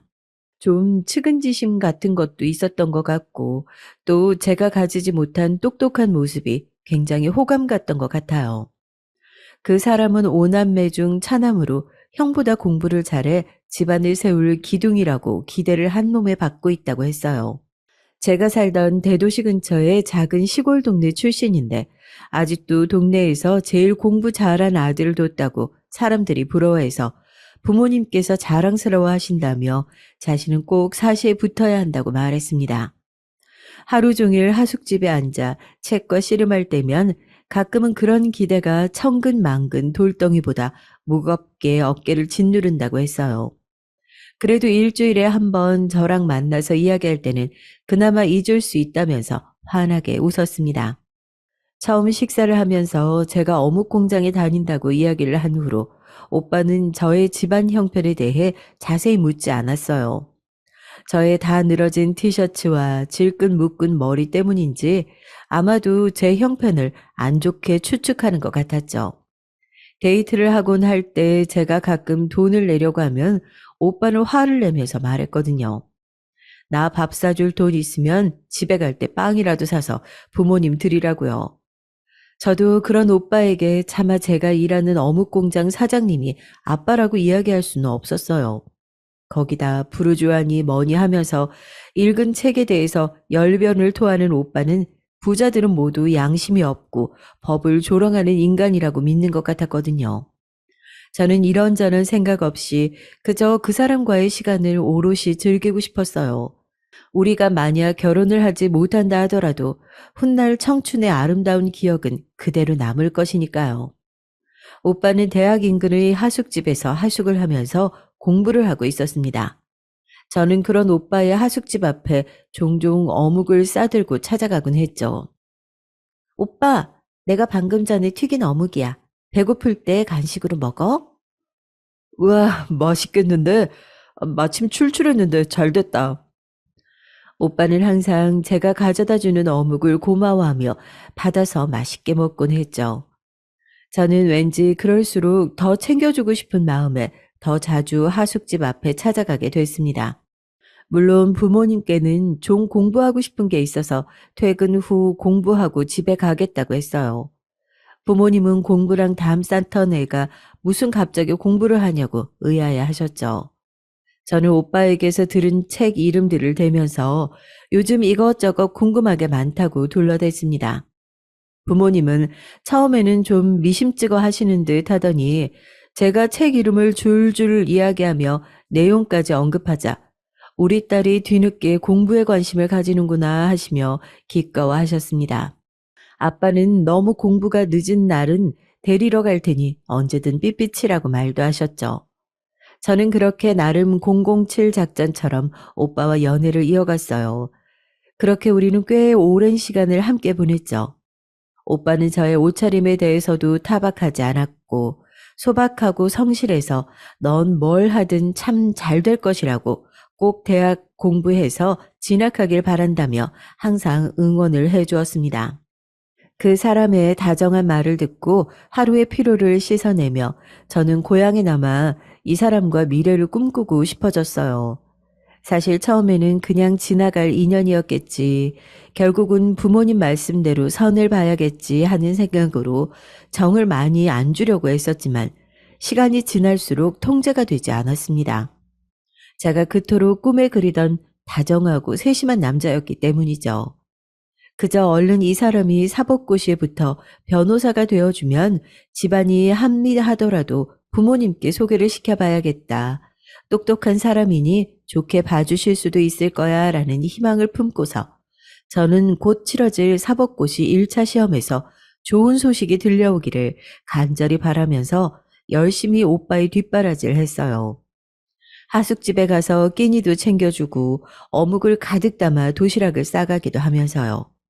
오빠의 하숙집에 왔다 갔다 하는 것이 처음에는 걱정됐지만 2층으로 된 단독주택에서 오빠가 기거하는 방은 한쪽으로 돌아가 구석에 있어서 사람들을 거의 마주치지 않다 보니 저는 그렇게 한 번씩 오빠네 집에 드나들게 됐습니다. 우리가 만난 이듬해 2월 오빠는 사법고시 1차 시험을 치렀어요. 부모님이 응원을 오신다고 해서 저는 시험장으로 들어가는 오빠를 멀리서 바라보며 응원할 수밖에 없었습니다. 오빠가 열심히 공부한 만큼 꼭 좋은 결과 있기를 부처님께 빌고 또 빌었어요. 사실 오빠가 데이트를 할 때 술이 한 잔 들어가면 공부에 대한 부담감들을 저를 붙잡고 토로하곤 했거든요. 미연아, 너도 가난에 대해서 알지? 우리 집은 말이야. 너무 가난한데 식구가 많아. 그런데 내가 제일 공부를 잘해서 난 꼭 사실을 패스해야 돼. 그게 내가 낳아준 부모님한테 할 수 있는 유일한 보답이니까. 오빠, 잘 될 거야. 너무 걱정하지 마. 저는 오빠가 그럴 때마다 사실 잘 공감은 안 되었지만 그저 이 사람이 더 이상 마음 아파하지 않았으면 내가 도움이 될 수 있다면 얼마나 좋을까라는 생각을 하곤 했죠. 그리고 다행히 오빠는 1차 시험을 무사히 합격했습니다. 그 소식을 들은 저는 정말 뛸 듯이 기뻤어요. 그동안 고생한 것이 헛되지 않은 것 같아 드디어 오빠도 가난한 집안을 먹여 살려야 하는 부담이나 자신이 성공해야만 한다는 짐을 어서 좀 덜어낼 수 있기를 바랬죠. 오빠, 분명 2차 시험도 될 거야. 걱정하지 말고 공부만 해. 알았지? 고마워, 미연아. 너가 정말 많은 힘이 된다. 오빠는 2차 시험 준비에 열을 올렸고 저는 늘 곁에서 힘이 되어주려 했습니다. 그런데 오빠가 1차를 합격하고 2차 준비를 할 무렵 저희 집에는 이제 대학을 가야 한다고 본격적으로 부모님께서 압박을 주시기 시작했어요. 너도 이제 나이가 찼어. 대학 가야지. 남들은 형편 안 돼서 못 가는 대학인데 우리가 물심양면으로 지원해 주마. 알겠어요, 엄마. 공부할게요. 그 후 가정교사 선생님들이 오시면서 저는 공장을 거의 나가지 않고 집에서 공부를 하게 됐어요. 그래도 오빠를 만나기 위해 부득불 서점이나 도서관에 가서 혼자 책을 보고 공부하는 시간을 보장해달라고 우겨서 일주일에 한 번을 겨우 오빠를 만날 수 있었죠. 여전히 부모님은 미심쩍어 하시면서 저에게 무슨 책을 샀는지 뭘 읽었는지 캐물었지만 저는 오빠를 만나서 어차피 공부도 하기 때문에 잘 둘러댈 수 있었습니다. 그렇게 우리는 3, 4개월 동안 일주일에 한 번씩만 얼굴을 보면서 지냈어요. 자주 보지 못해서 미안하다는 오빠에게 저는 어묵 꼼장이 바쁘다고 오빠에게 2차 준비에 전념하라며 웃으며 말했죠. 사실은 대학을 가기 위해 과외를 받고 있었지만요. 그리고 6월이 되어 오빠는 2차 시험을 치렀습니다. 저는 그날만큼은 일이 있다고 둘러대어 시험장 근처 먼 발치에서 온 마음을 다해 오빠를 응원했어요. 드디어 2차 시험 발표가 난 10월, 오빠는 당당히 2차 시험도 합격했습니다. 저는 진짜 너무 기뻐서 그 소식을 듣자마자 길거리에서 오빠 손을 붙잡고 팔짝팔짝 뛰었어요. 이대로 오빠가 3차 면접을 통과하고 또 내가 대학을 다닌다면 우리의 미래는 너무 밝을 것만 같았어요. 오빠는 저에게 이제 내가 우리 미연이 힘들지 않게 살게 해줄게. 조만간 부모님과 식사 자리 한번 만들자. 라고 든든하게 말해주더라고요. 저는 이제는 진짜 제 사정을 말해야 하지 않을까 싶었지만 가난한 줄 알았는데 사실은 풍족한 집안 딸이라는 것은 별 문제가 되지 않겠지라고 그저 단순하게 생각하고 있었어요. 차라리 처음부터 솔직하게 이야기했다면 좋았을 걸 말이죠. 그런데 제게도 이유가 있었습니다. 오빠가 자기 처지 한탄을 할 때마다 오빠는 언제나 너도 나와 사정이 비슷해서 좋다면서 대학이 편하다고 했었거든요. 저는 어묵 공장에 다니고 언니와 오빠는 서울에 일하러 갔고 부모님은 소일거리를 하신다고 둘러댄 상태였기 때문에 그럴 때마다 가슴이 뜨끔하곤 했지만 언젠가는 솔직하게 내 상황을 말해야 한다는 생각을 하면서도 우리는 정말 통한다면서 저를 의지하는 오빠에게 차마 입이 떨어지지 않았습니다. 아무쪼록 그렇게 오빠는 3차 면접 준비를 하고 2차보다는 합격하기 쉽다는 3차 역시 가뿐하게 통과를 했어요. 저는 신문에서만 보던 사법고시를 내 남자친구가 합격했다고 하니 정말 실감도 나지 않고 오빠가 대단하게만 보였어요. 최종 합격 소식을 들은 것은 막 겨울로 접어드는 11월이었죠. 오빠는 그제야 떳떳하게 저를 우리 집에 인사시키고 또 예비 처가에 인사드릴 수 있게 되었다면서 그동안 기다려줘서 고맙다고 제 손을 꼭 붙잡고 금은방에서 샀을 얇은 금반지를 끼워주며 결혼하고 싶다고 청혼을 하더군요. 오빠, 내가 꼭 행복하게 해줄게. 받아주라, 미연아. 저는 어쩐지 눈물이 날 것 같았습니다. 없는 형편에 아껴가며 용돈을 모아서 반지를 사러 갔을 오빠 모습이 떠올라서요. 그리고 분명 좋은 일이긴 한데 한켠으로는 그동안 말하지 않았던 것들을 밝히려니 두렵기도 하더라고요. 그래서 저희 부모님을 먼저 만나고 싶다는 오빠 이야기에 일단 오빠네 부모님과 식사 자리를 먼저 하자고 이야기했어요. 내가 먼저 인사드리는 게 맞는 것 같다고요. 사실 저는 또 저대로 대학 갈 준비로 학력고사를 12월에 앞두고 있었는데 일단 오빠네 부모님께 인사를 드리는 거면서 제가 학력고사를 보고 곧 대학에 갈 것이고 저희 집안이 나름 유복하다는 것을 모두 계신 자리에서 밝히고 결혼 허락을 받을 생각이었습니다. 결혼해서도 제가 대학을 다녀야 하는 부분도 걸리고 해서요. 대신 대학은 부모님을 설득해서 서울로 가지 않고 지금 살고 있는 여기서 다니는 것으로 이야기를 하고 싶었습니다. 그리고 저는 드디어 11월 중순 오빠가 잡아두었다는 한정식 집에서 오빠의 부모님을 처음 뵙게 되었어요. 그날만큼은 맨날 입고 다니던 면 티셔츠와 검정 바지를 입으면 안 될 것 같아서 부모님이 생일 선물로 사주신 연회색 겨울 원피스를 입고 언니가 방학 때 놔두고 간 멋들어진 코트도 걸치고 핸드백도 들고 식당으로 갔습니다. 오빠의 가족분은 먼저 와 계시더라고요. 시골 분들 특유의 푸근한 인상이셨고 특히 오빠의 어머님은 기분이 너무 좋으셨는지 벌써 얼굴이 밝아져서 우리 아들 하면서 오빠의 손을 꼭 잡고 계셨죠. 연신 어깨를 쓰다듬으시면서요. 저, 안녕하세요. 저는 김미연이라고 합니다. 저는 그분들에게 다가가서 수줍게 인사를 드렸어요. 저의 꾸민 모습에 오빠는 적잖이 당황한 기색이었지만 한껏 꾸미고 온 모습이 싫지 않았는지 볼에 홍조를 띠더군요. 이 아가씨가 오늘 소개한다던 여자친구냐? 오빠의 아버지가 저를 아래 위로 살펴보시며 말씀하시더군요. 오빠의 어머니는 저를 이리저리 살피기만 하시고 별 다른 말씀이 없으셨어요. 저는 그 눈길이 조금 부담스러웠지만 첫 만남이라 어색한 거겠지 생각하면서 애써 미소를 지었습니다. 그동안 말씀 많이 들었습니다. 늦게 인사드려서 죄송합니다. 그러자 아무 말 없으시던 오빠의 어머니께서 대뜸 말씀을 하시는 것이었어요. 그 질문에 당황스러웠는데요. 그래, 아가씨는 무슨 공장에 다닌다고요? 무슨 공장이라고 했죠?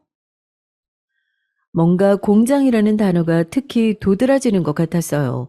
순간 저도 모르게 민망한 기분이 들더군요. 제가 뭔가를 잘못한 것처럼요. 저기 어묵 공장에 다녀요. 그런데 제 대답을 듣자마자 아버지는 말없이 소주를 한 잔 따라 드셨고 어머니는 옆에 있던 오빠의 형과 동생들을 보면서 한숨을 쉬시더군요. 저는 그런 반응이 좀 당황스러워서 일단 가만히 있었어요. 저기 아가씨, 아가씨가 참하고 성실해 보여요. 그런데 우리 아들이 이번에 정말 큰 시험을 합격한 거 알고 있죠? 네, 알고 있어요. 갑자기 오빠의 어머니가 제 손을 덥석 잡으시더라고요. 저는 고개를 끄덕이면서 너무 기쁜 일이라고 오빠가 참 자랑스럽다고 말씀드렸습니다. 똑똑한 아들을 두셔서 좋으시겠다는 말도요. 그런데, 근데 둘이 좀 좋아지는 시간이 있다는 얘기는 내가 들었는데 우리 아들은 결혼하고 싶다고 하던데 아가씨도 생각이 그런가요? 대뜸 어머니는 저에게 결혼 이야기를 하시는 것이었어요. 저는 저희끼리는 그렇게 이야기가 되었다고 조만간 저희 부모님과도 식사 자리를 하려고 한다고 말씀드렸습니다. 그러자 제 얘기를 듣던 오빠의 어머니는 갑자기 표정을 굳히시더니 이러시더라고요. 아가씨, 미안하지만 결혼에 대해서는 좀 신중하게 서로 생각해 보는 게 어떨지. 아유, 우리 아들이 이번에 사실을 붙다 보니까 벌써 여기저기서 선자리가 많이 들어오고 있거든요. 사실 아가씨도 알잖아요. 아이고, 공장 다니는 사람이랑 변호사 될 우리 애랑은 그 수준 차이가, 응? 아이, 뭐 어쨌든 나는 좀 그렇네요. 이 말 하려고 나왔어요. 순간 저는 방금 무슨 얘기를 들은 것인지 머리가 혼란스러웠습니다. 어머니의 이야기를 듣던 오빠도 크게 당황하는 기색이었어요. 엄마, 그게 무슨 말씀이세요? 사람 면전에 앉혀두고 너무하신 거 아니에요?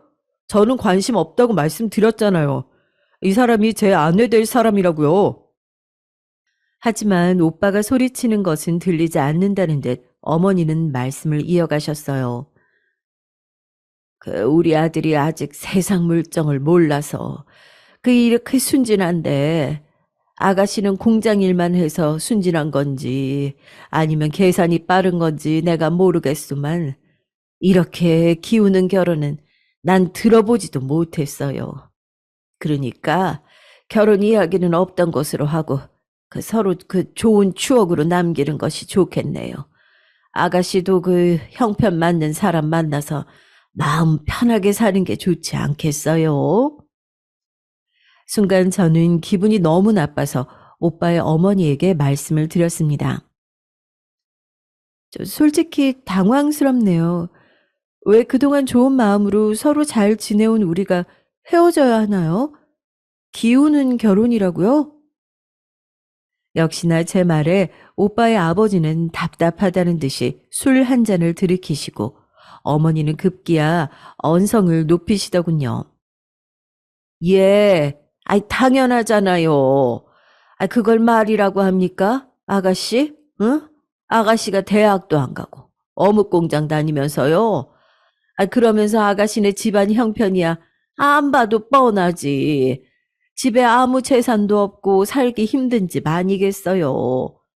자식을 공부 안 시키고 공장 보내고 있다는데 우리는 형편이 안 좋았어도 대학까지는 다 공부시켰어요. 그런데 어떻게 언감생심 40까지 붙은 내 아들을 넘봅니까? 아무것도 없는 거지 같은 천한 집구석 출신이. 꼭 이런 이야기까지 대놓고 해야겠어요? 아유, 참나 기가 차서 원. 거지 같은 천한. 저는 제 귀를 의심했어요. 살면서 진심으로 단 한 번도 들어보지 못한 단어였죠. 제가 이런 이야기를 듣는 이 순간에도 공장을 어떻게 하면 더 잘 운영해서 직원들 보너스를 챙겨줄까, 많은 사람들이 맛있는 어묵을 저렴하게 먹을 수 있을까 노력하실 아버지의 모습과 항상 저를 걱정하시면서 맛있는 밥을 차려주시는 엄마, 자식밖에 모르시고 애지중지하면서 저를 키워주신 두 분이 이런 말을 들을 이유는 없었습니다. 하늘의 맹세코 우리 부모님은 돈이 있고 없고를 떠나서 이런 모욕적인 소리를 들으실 이유가 없으셨어요. 저는 입을 앙 다물었습니다. 여기서 눈물을 보이거나 맥락 없이 일어서고 싶지 않았어요. 이것은 저 혼자만의 문제가 아니라 우리 집안의 명예가 달린 일이었거든요. 오빠는 어머니가 심한 말을 뱉자마자 너무 당황해서 얼굴이 시뻘개지더니 저에게 달려와서 제 팔을 잡고 일단 일어났고 데려다 주겠다고 하면서 저를 일으키려 했어요. 하지만 조용히 오빠의 손을 뿌리쳤습니다. 그리고 맞은편에 앉아 계시던 오빠의 어머니를 바라보면서 이야기를 했어요. 방금 하신 말씀은 당장 사과 부탁드립니다. 지금 사과하시면 못 들은 걸로 칠게요. 저의 목소리는 제가 들어도 단호하고 차가웠습니다.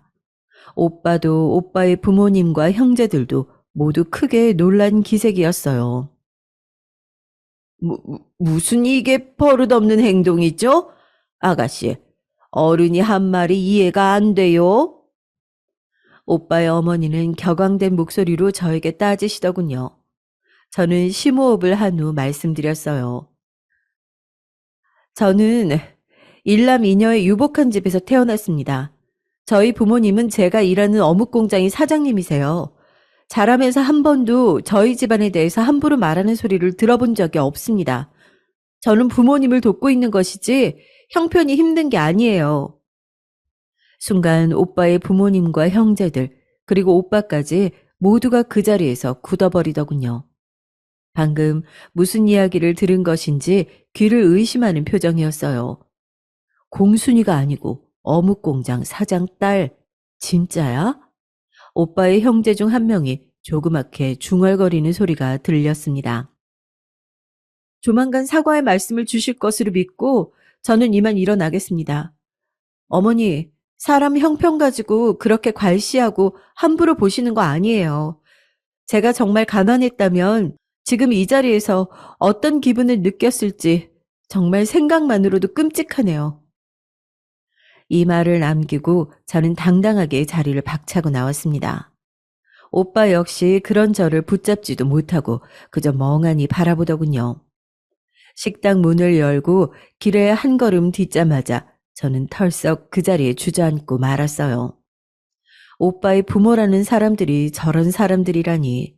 차마 오빠와 계속 만날 생각이 들지 않았습니다. 내가 겪은 오빠는 분명 속물적인 계산이 앞서는 사람이 아니었는데 너무 속상하고 또 속상하더군요. 마음이 찢어진다는 것이 이런 것인가라는 생각을 하며 저는 그날 밤 내내 방에 틀어박혀서 가슴을 움켜잡고 길고 긴 울음을 토해냈어요. 울면서도 내내 부모님의 얼굴이 떠올랐는데 그게 더 가슴 아프고 시르기에 느껴졌습니다. 그렇게 저는 큰 충격을 받고 12월 학력고사를 볼 때까지 일절 오빠에게 연락을 하지 않았어요. 집에만 틀어박혀서 시험 준비만 하고 밖을 나가지 않았고 삐삐는 그냥 꺼두었습니다. 그동안 오빠가 어떻게 지내는지, 저와는 어떻게 할 생각인지 그런 것들도 궁금하지 않았고 그저 오빠를 포함해 그 집 식구들을 보고 싶지 않았어요. 그러던 어느 날 무사히 학력고사를 끝내고 아버지께서 오늘은 아빠랑 단둘이 맛있는 거 먹으러 가자면서 대뜸 어떤 식당으로 저녁 5시까지 오라고 하셨습니다. 저는 아빠가 공부하느라 고생했다고 그러시나 보다 하면서 즐거운 마음으로 식당으로 갔어요. 단독방으로 되어 있는 고급 식당이었는데 가족들과 가끔 기분 좋은 일이 있을 때 오는 곳이었죠. 드르륵 문을 밀고 들어가자 아빠가 앉아 계셨어요. 그런데 아빠의 맞은편에 연락을 끊었던 오빠가 앉아 있는 것 아니겠어요? 저는 너무 놀라서 말을 더듬거렸습니다. 어, 오빠, 이게 어찌 된 일이에요? 오빠가 여기 왜 있는 거예요? 아빠랑 아는 사이예요? 못 본 사이 오빠는 더 멋있게 변해 있었어요. 깔끔한 양복을 차려입고 머리도 이발을 했더군요. 내가 오라고 불렀다. 미연이 너를 너무 보고 싶어 해서 말이다. 아빠가 말씀하셨죠. 저는 일단 당황스러운 마음을 가라앉히면서 자리에 앉았습니다. 아빠의 말씀인즉 제가 그렇게 두문불출하고 난 후 오빠가 공장 앞에서 며칠을 계속 서 있더래요. 그래서 아빠는 처음엔 직원 중 누구의 지인인 줄 알고 며칠이나 계속 허탕을 치는 모습이 안쓰러워서 누구를 찾느냐고 물어봤다고 합니다. 그러자 오빠가 대뜸 아빠 앞에서 큰절을 하더래요. 처음 뵙겠다고 미연이 남자친구라고요. 아빠는 몹시 놀랐지만 일단 일으켜 세운 다음 근처 식당에 가서 식사나 함께 하자고 하셨대요. 그리고 오빠는 아빠에게 저를 그동안 만나왔던 얘기, 사시 공부하면서 제가 자신을 얼마나 잘 챙겨줬으며 어떻게 우리가 결혼 약속을 하게 되었는지까지 다 말씀을 드렸다고 해요. 그리고 왜 제가 연락을 끊어버렸는지에 대해서도요. 오빠는 그 자리에서 자기 부모님의 무례를 용서해달라며 아빠에게 말씀드렸다고 합니다. 그리고 아빠는 오빠의 말씀을 다 들으시고 나도 가난했던 시절이 있었고 이렇게 자랑스러운 아들이니 부모님 입장에서 한 번쯤 욕심이 나셨을 수도 있다고 하시며 용서해 주셨다 합니다. 미연아, 나도 적잖이 화가 나긴 했다. 그래도 너희가 이렇게 서로 사랑하고 아낀다고 하니까 그만 허락해 주려고 하는데 네 생각은 어떠냐? 저는 잠시 깊은 고민에 잠겼어요. 오빠의 부모님, 저에게 무례를 범했던 사람이지만 아빠가 용서하셨다 하니 할 말이 없어지더군요. 결국 그 자리에서 풀게 됐습니다. 나중에 아빠는 저에게 그렇다고 어른들에게 버릇없이 그렇게 하면 되냐고 호통을 치시더라고요. 저는 억울했지만 아빠가 오빠를 적잖이 마음에 들어 하는 눈치여서 그냥 말씀을 듣고 있었습니다. 그리고 그렇게 오빠와 식사를 한 후 아빠는 집으로 돌아가셔서 엄마에게도 오빠의 존재를 말씀하셨어요. 하지만 엄마는 모든 이야기를 들으신 후엔 아빠와 약간 다른 반응이셨어요. 그 사람들 우리 미연이 가난하다고 모진 말 퍼부었다고요? 인성 알만하네. 난 좀 걱정스러운데 그런 시부모 모시고 살기 얼마나 힘들겠어요. 난 모르겠어요. 미연아, 너 정말 결혼하고 싶어? 엄마의 그 말에 전 살짝 명치를 3개 얻어맞은 듯 주춤하게 됐습니다. 허나 이건 아니다 싶으면서도 한편으로는 오빠 하나만 보면 사람은 괜찮은데 라는 생각으로 갈피를 잡지 못하고 뭔가 그렇게 양가의 결혼 추진에 끌려가게 됐어요. 그 와중에 오빠는 부모님의 사과 자리를 마련하신다며 정말 후회 많이 하시고 있다고 다시 식사를 같이 하자고 했죠. 정말 내키지 않았지만 저도 잘한 것 없다는 아빠의 말씀과 또 계속해서 저를 설득하는 오빠의 권유에 못 이겨서 나가지 말았어야 할 그 자리에 또 나가고 말았습니다. 그 전과는 달리 오빠의 형제들은 오지 않았고 부모님만 오셔서 저를 기다리고 계시더군요. 안녕하세요. 저는 별로 할 말이 없어서 그냥 간단하게 인사를 하며 목례를 했습니다. 아이고, 우리 이쁜 며느라가 왔니? 어머니는 저를 보시더니 자리에서 벌떡 일어나셔서 저를 환대해 주셨습니다. 저는 귀를 의심했어요. 확실히 전과는 다른 표정과 말투였습니다. 아가, 그날은 우리가 미안했다. 우리가 오해를 해서 기분이 많이 나빴지? 내가 사과하마. 아유, 어쩐지 처음 볼 때부터 피부가 뽀얗고 귀티가 나더라니. 이런 아가씨를 그래, 아유, 내가 가난하다고 면박을 줬으니. 미안해. 마음 풀거라, 응? 살다 보면 이렇게 오해하는 일도 생기고 그러는 거야. 아유, 내 이 마음의 빚은 두고두고 갚으마. 솔직히 무서울 정도로 저를 향한 시선이 변해 있으시더라고요. 어머니는 제가 말을 할 틈도 주지 않고 속사포처럼 사과의 말을 쏟아 놓으셨습니다. 옆에 계신 오빠의 아버지도 은근히 제 눈치를 살피는 기색이었죠. 저는 어머니의 사과를 들었지만 그래도 기분이 너무 찝찝했어요. 알고 보니 제 형편이 좋다고 해서 손바닥 뒤집듯이 이런 사과를 바라는 것이 아니었기 때문입니다. 가난하다고 해서 사람이 아닌 것은 아니잖아요. 저는 오빠의 가난을 알았지만 오빠라는 사람 자체를 보고 만났던 것인데 저는 저에 대해서도 오빠의 부모님이 가난하든 하지 않든 어느 정도의 존중을 해주시는 태도를 바라고 있었어요. 하지만 절 사람 취급도 하지 않았던 그때의 행동은 쉽사리 잊기 힘들었습니다. 그러나 여기까지 와서 이런 제 의견을 강하게 내세우는 것이 자칫 버릇없는 행동으로 보일 수도 있기에 저는 마지못해서 사과를 받아들였죠. 네, 알겠습니다. 어머님, 저도 앞으로 잘 모시겠습니다. 그래, 그래, 알겠다. 그 사과 받아줘서 고맙구나. 우리 잘 지내보자. 어머니는 그날 제게 이쁘다니, 귀해 보인다느니 하는 칭찬들을 연달아 퍼부으셨고, 전 그저 고개를 끄덕이거나 듣기만 했어요. 하지만 그게 또 별로 마음에 안 드셨는지 표정을 찌푸리시더라고요.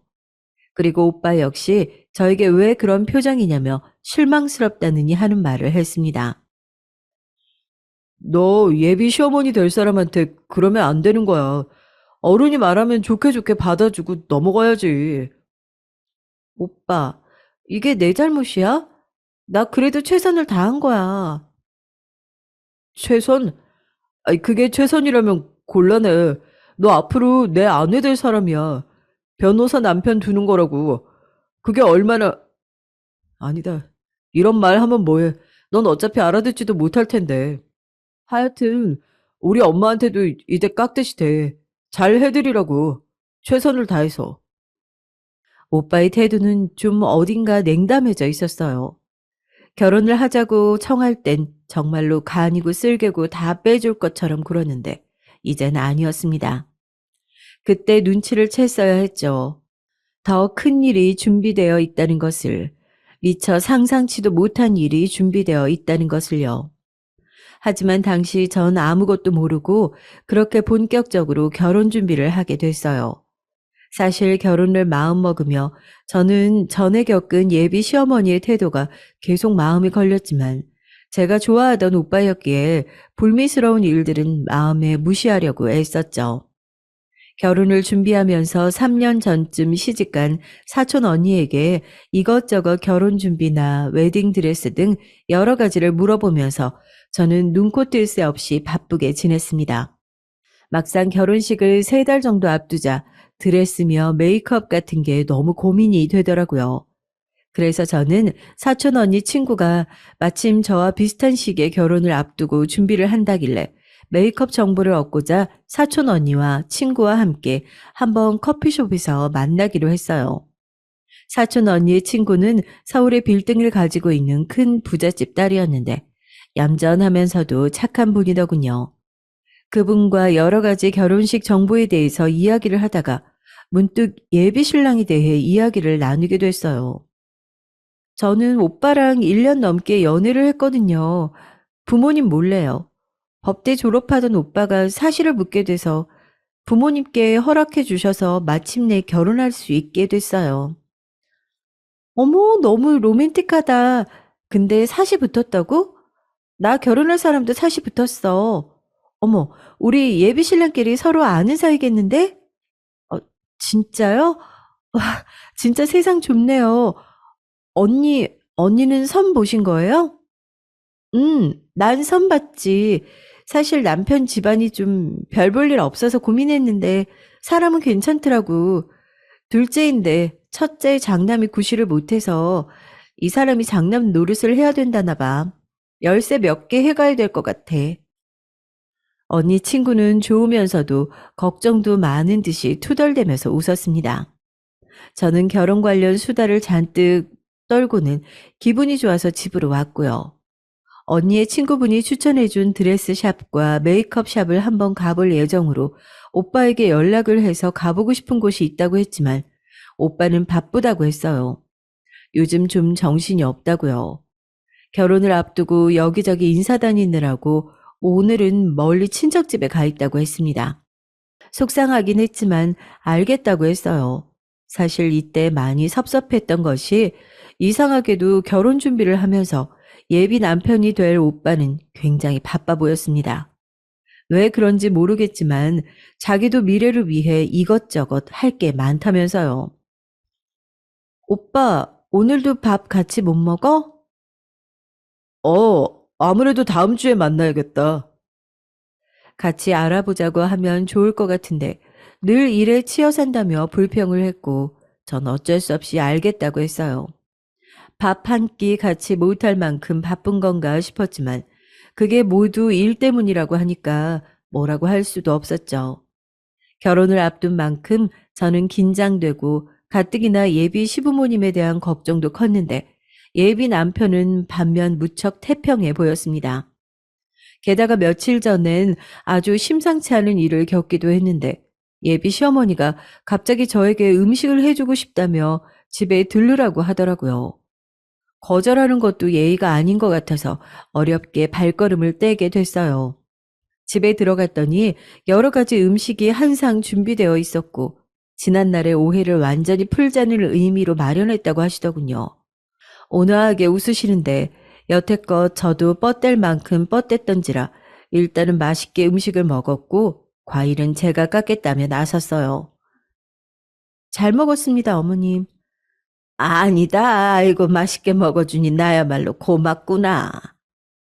예비 시부모와는 정과는 달리 화기애애한 대화가 오고 가고 있었죠. 사실 예비 남편이 자기 부모님과 잘 지내는 것을 무척 바라고 있었고 은근한 압박도 주었기 때문에 저는 노력을 하고 있었어요. 그런데 그때 마침 그 자리에 있던 예비 남편의 형제들이 잠깐 담배를 피우러 나갔다가 오겠다고 하더라고요. 어머님도 마침 저에게 줄 음료수가 떨어졌다며 같이 가자고 나서셨고요. 아버님과 단둘이 덩달아 남겨지게 되어 어색했지만 그런대로 시간을 때우고 있었습니다. 근데 갑자기 바깥에서 무슨 웅성거리는 소리가 들리더라고요. 약간 싸우는 소리 같기도 했고 언성이 높아져 있어 무섭기도 했습니다. 저는 무슨 일인지 보고 오겠다며 슬며시 밖으로 나가려 했어요. 근데 문을 사이에 두고 목소리에 귀를 기울이고 있는데 예비 아주버님이 이런 말을 하더라고요. 엄마, 근데 이건 아니잖아. 뭐가? 아니, 걔 하는 짓이 좀, 그렇잖아. 도의적으로나 상식적으로나 천벌받을 짓이지. 알게 되면 양쪽 집안 다 난리 날 텐데. 하여간 말리라니까. 안 된다고. 아이고, 참나, 넌 뭔 그런 걱정을 하니. 예, 걱정하지 마. 그런 건 다 엄마가 깔끔하게 처리할 거니까. 아무렴 우리 아들이 변호사인데, 누가 뭐라 하니? 남편 이야기와 제 이야기 같긴 한데 양쪽 집안은 또 무슨 말인지 처리는 뭔지 알 수가 없었습니다. 거기다 제가 문 앞에 서 있는 걸 몰랐는지 안으로 들어오면서도 절 발견하곤 곧 기절할 듯 화들짝 놀란 어머님의 표정, 예비 시모의 표정도 무척 이상했어요. 아, 괜찮으세요, 어머님? 아가, 아이고, 너 여기 나와 있는 거냐? 당황하면서 집 안으로 다시 들어가는 예비 시어머니는 손을 조금씩 떨고 있었어요. 저는 대화를 이어가면서도 그 손을 못 본 척 했지만 어딘지 깨름칙한 기분이 남아 있었죠. 아무쪼록 전 드레스샵에 가려다가 사촌 언니가 봐주면 더 좋을 것 같아서 언니에게 전화를 했어요. 언니는 오늘 안 그래도 전에 만났던 그 친구도 드레스샵에 예비 신랑하고 온다고 하던데 그럼 너도 같이 따라가 볼래? 하더라고요. 언니의 권유에 그렇게 저는 샵으로 가게 됐습니다. 그리고 그때 아주 큰 대형 사고가 터지고 말았어요. 발길을 옮긴 샵은 아주 크고 화려했어요. 하얗고 으리으리한 건물에 입이 떡 벌어졌습니다. 저는 설레는 마음으로 가게에 들어갔죠. 저 멀리에 서 있는 사촌 언니와 그 친구가 보였어요. 드레스를 입은 언니 친구를 바라보며 소파에 앉은 한 남자의 뒷모습도 보였죠. 그런데 어딘지 익숙한 그 뒷모습은 아무리 봐도 오빠였습니다. 오빠의 뒷모습이었어요. 저는 너무 놀라서 비틀거리면서 몸을 가누려고 했었습니다. 오빠? 오빠가 왜 여기 있지? 도대체 어떻게 된 거지? 그때 사촌 언니가 저를 발견하고 불렀어요. 미연아! 저는 간신히 정신을 차리고 또각또각 구두를 신은 발에 힘을 주고서 오빠인지 아닌지 앞모습을 보기 위해 걸어갔습니다. 오빠는 두런두런 이야기를 하고 있다가 구두 소리가 들리자 제 쪽으로 뒤를 돌아보더군요. 고개를 돌려 저를 확인한 오빠의 얼굴은 새파랗게 질렸습니다. 어, 미, 미연아, 저, 저기 그게... 제 말도 잊지 못하고 덜덜 떠는 오빠를 보면서 저는 한 가지 말을 떠올렸어요. 바로 부모는 자식의 거울이라는 말이었죠. 그렇게 돈도 나는 시어머니 밑에서 자란 오빠는 자신의 처지가 달라지자 결국 부모님과 같은 속물적인 모습을 보이는 것이었어요. 가난한 고시생이었을 때는 그렇게 부자들을 욕하더니 저랑 결혼하기로 하고서도 더 부잣집 여자를 찾아 선을 보고 결혼을 양쪽으로 진행하려고 했다니요. 정말 혀를 내두를 이 미친 광경에 정이 뚝뚝 떨어지는 걸 느꼈습니다. 거기다 한 가지 더, 며칠 전 예비 시어머니 댁에서 들었던 대화가 떠오르더라고요. 아마 예비 시부모는 이 모든 것을 알고도 그대로 진행시키려던 게 틀림없었습니다. 언니, 제 예비 신랑을 소개하고 싶은데요. 어? 예비 신랑? 같이 왔어? 그리고 저는 어디서 그런 용기가 났는지 큰 소리로 사촌 언니와 친구분에게 말을 건넸어요. 둘은 드레스 이야기를 하느라 저쪽에서 한참 이야기를 진행 중이었거든요.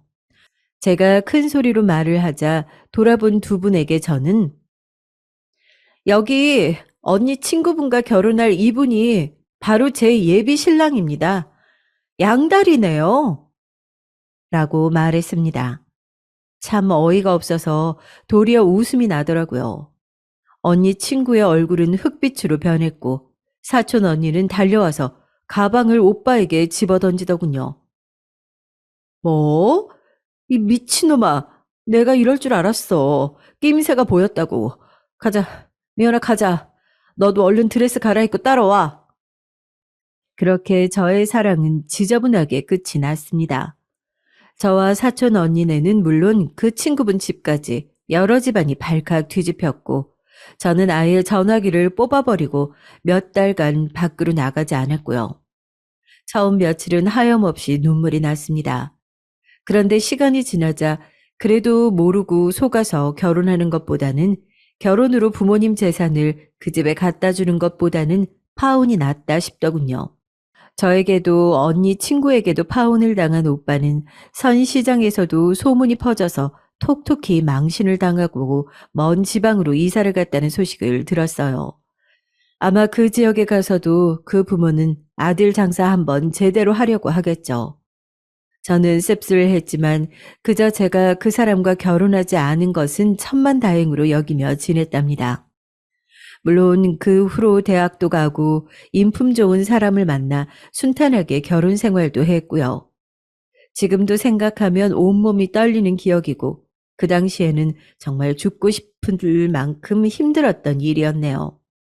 세월이 흘러 이렇게라도 여러분에게 털어놓고 나니 홀가분합니다. 역시 평생 마음에 뭔가를 담아두고 있는 것은 정신건강에 안 좋은 것 같아요. 제 이야기는 여기서 끝입니다. 마지막으로 한 가지 당부드리고 싶은 것은 혹시 주변에 결혼을 앞둔 젊은 아가씨가 있다면 저 같은 일도 있다고 꼭 이야기해 주시면 좋을 것 같아요. 그럼 다들 건강에 유의하시고 행복한 하루 보내세요.